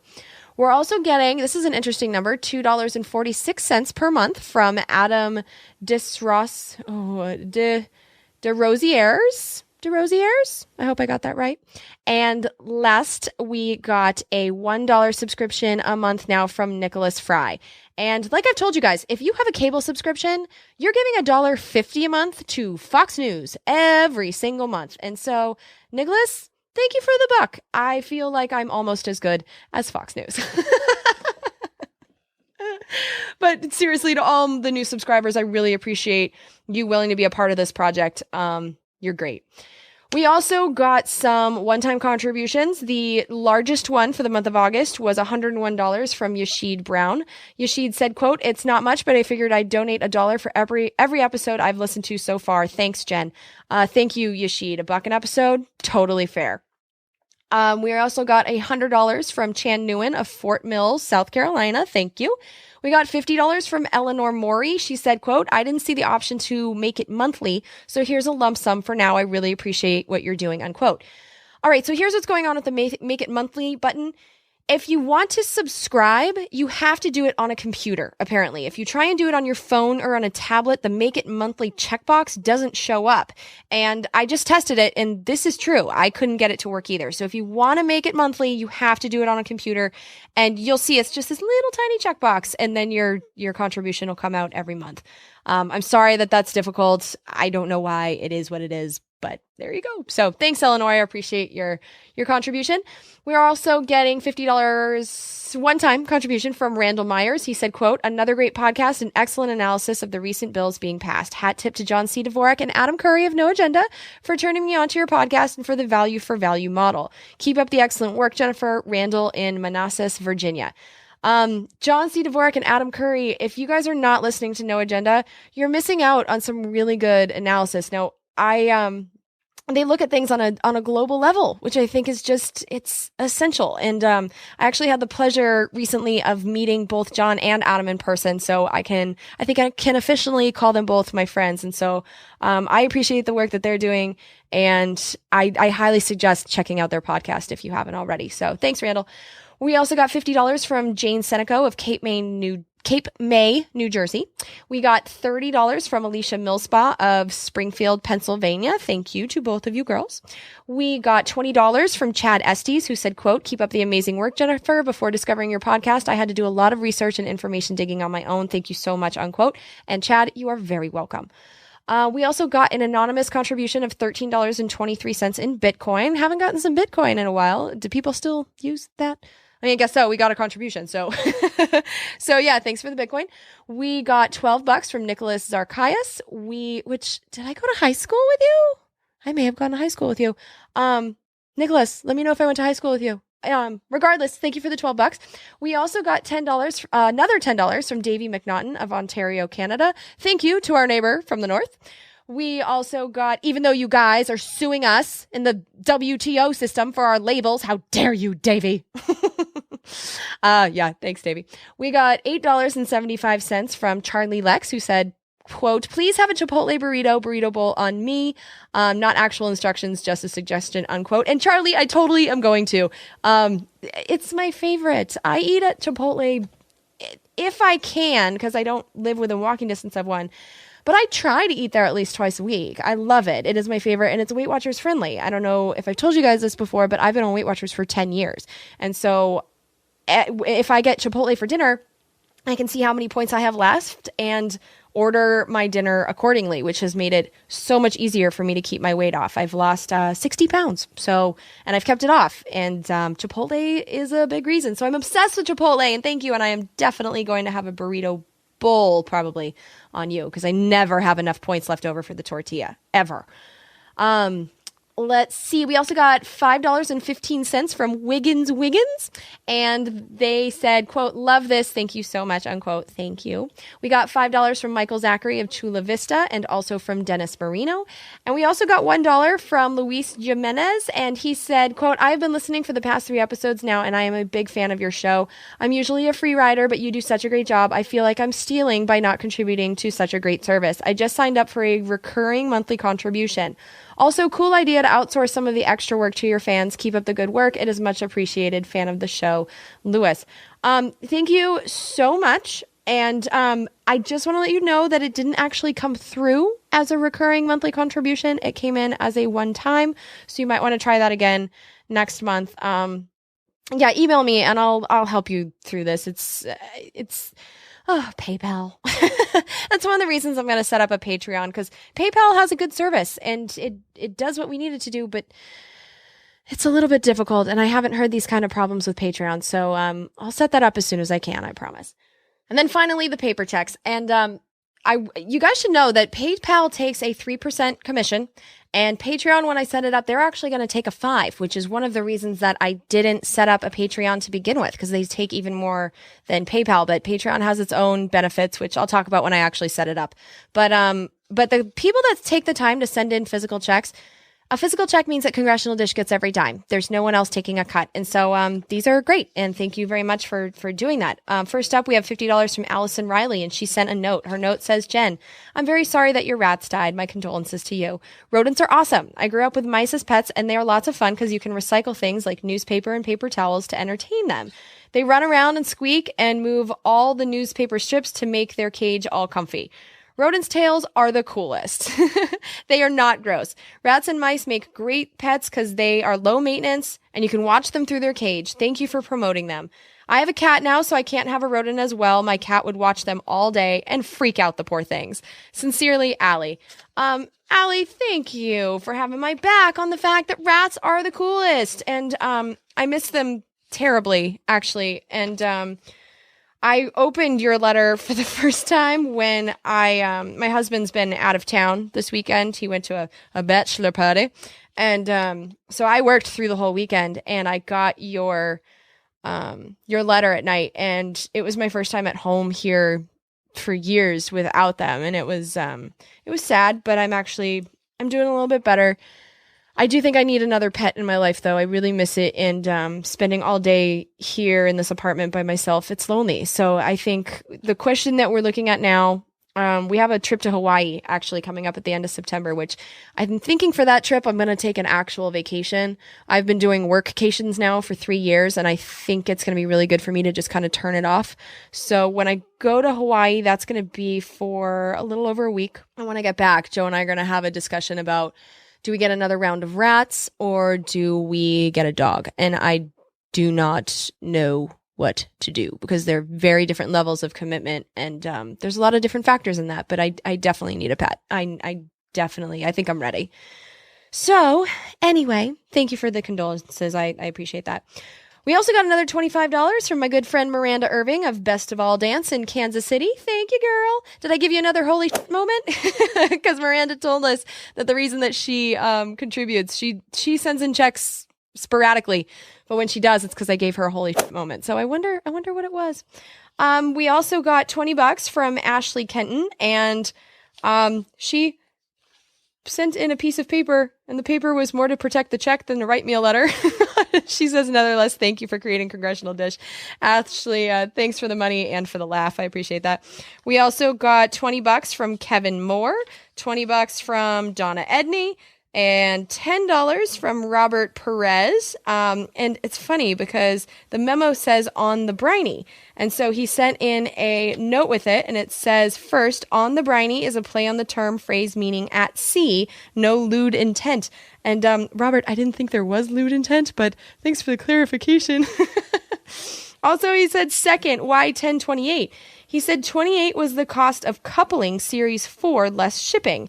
And then $10 is for the Jack of Diamonds, which I drew to lift pieces on the current jigsaw puzzle. So, very random, but thank you. And I've never seen coupling. Is it good? He also says, let's see, the end of his note says, this changes everything, is highly recommended. Be well, Robert Perez. I'm actually almost done with that book. That's the new book by Naomi Klein.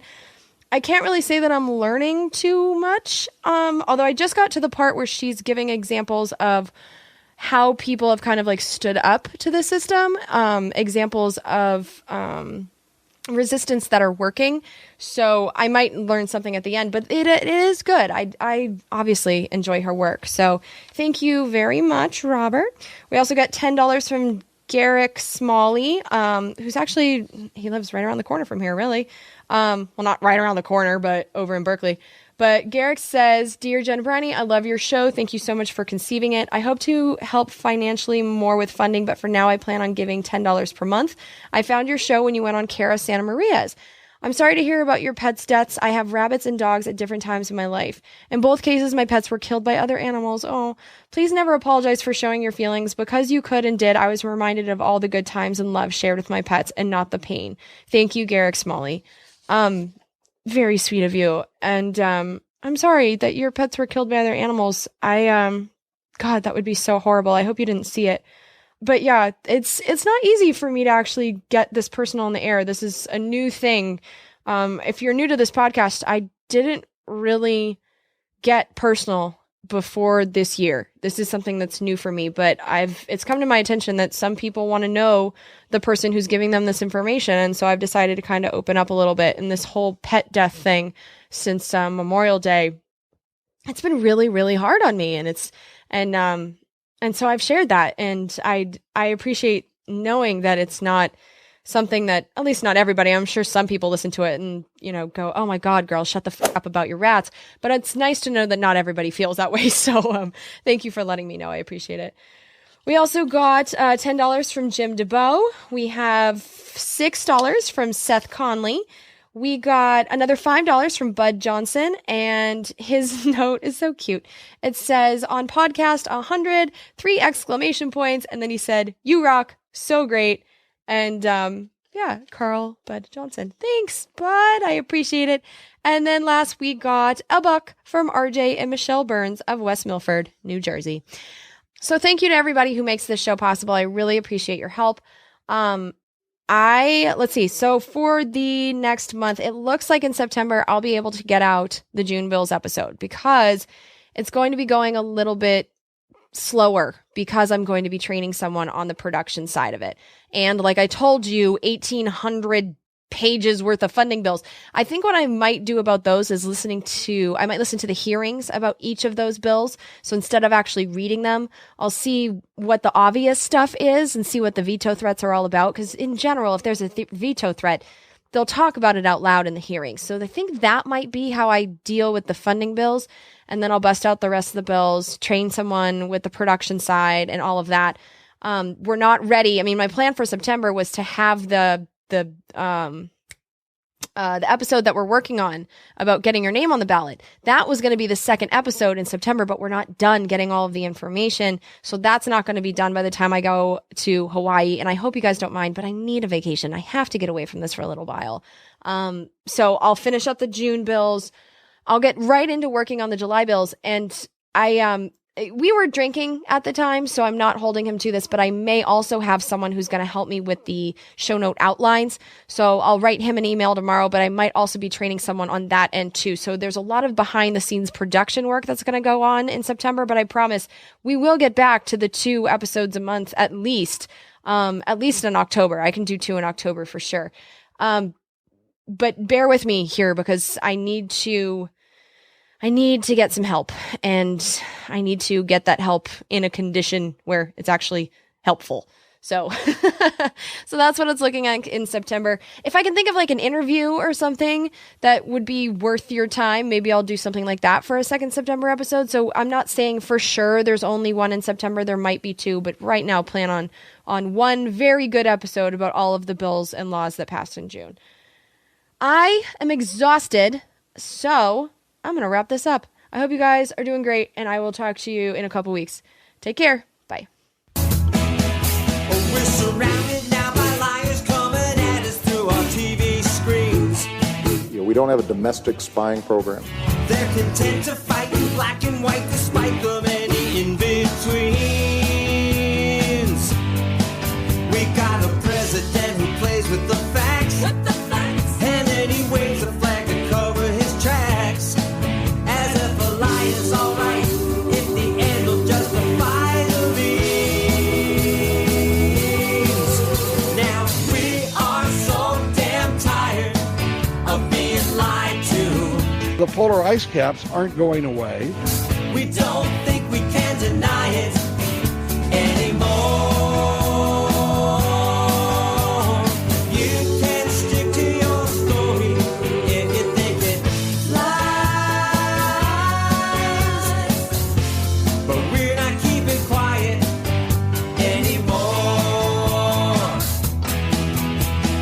We are so damn tired of being lied to. Government jobs consume the profits of the private sector. We don't think we can deny it anymore.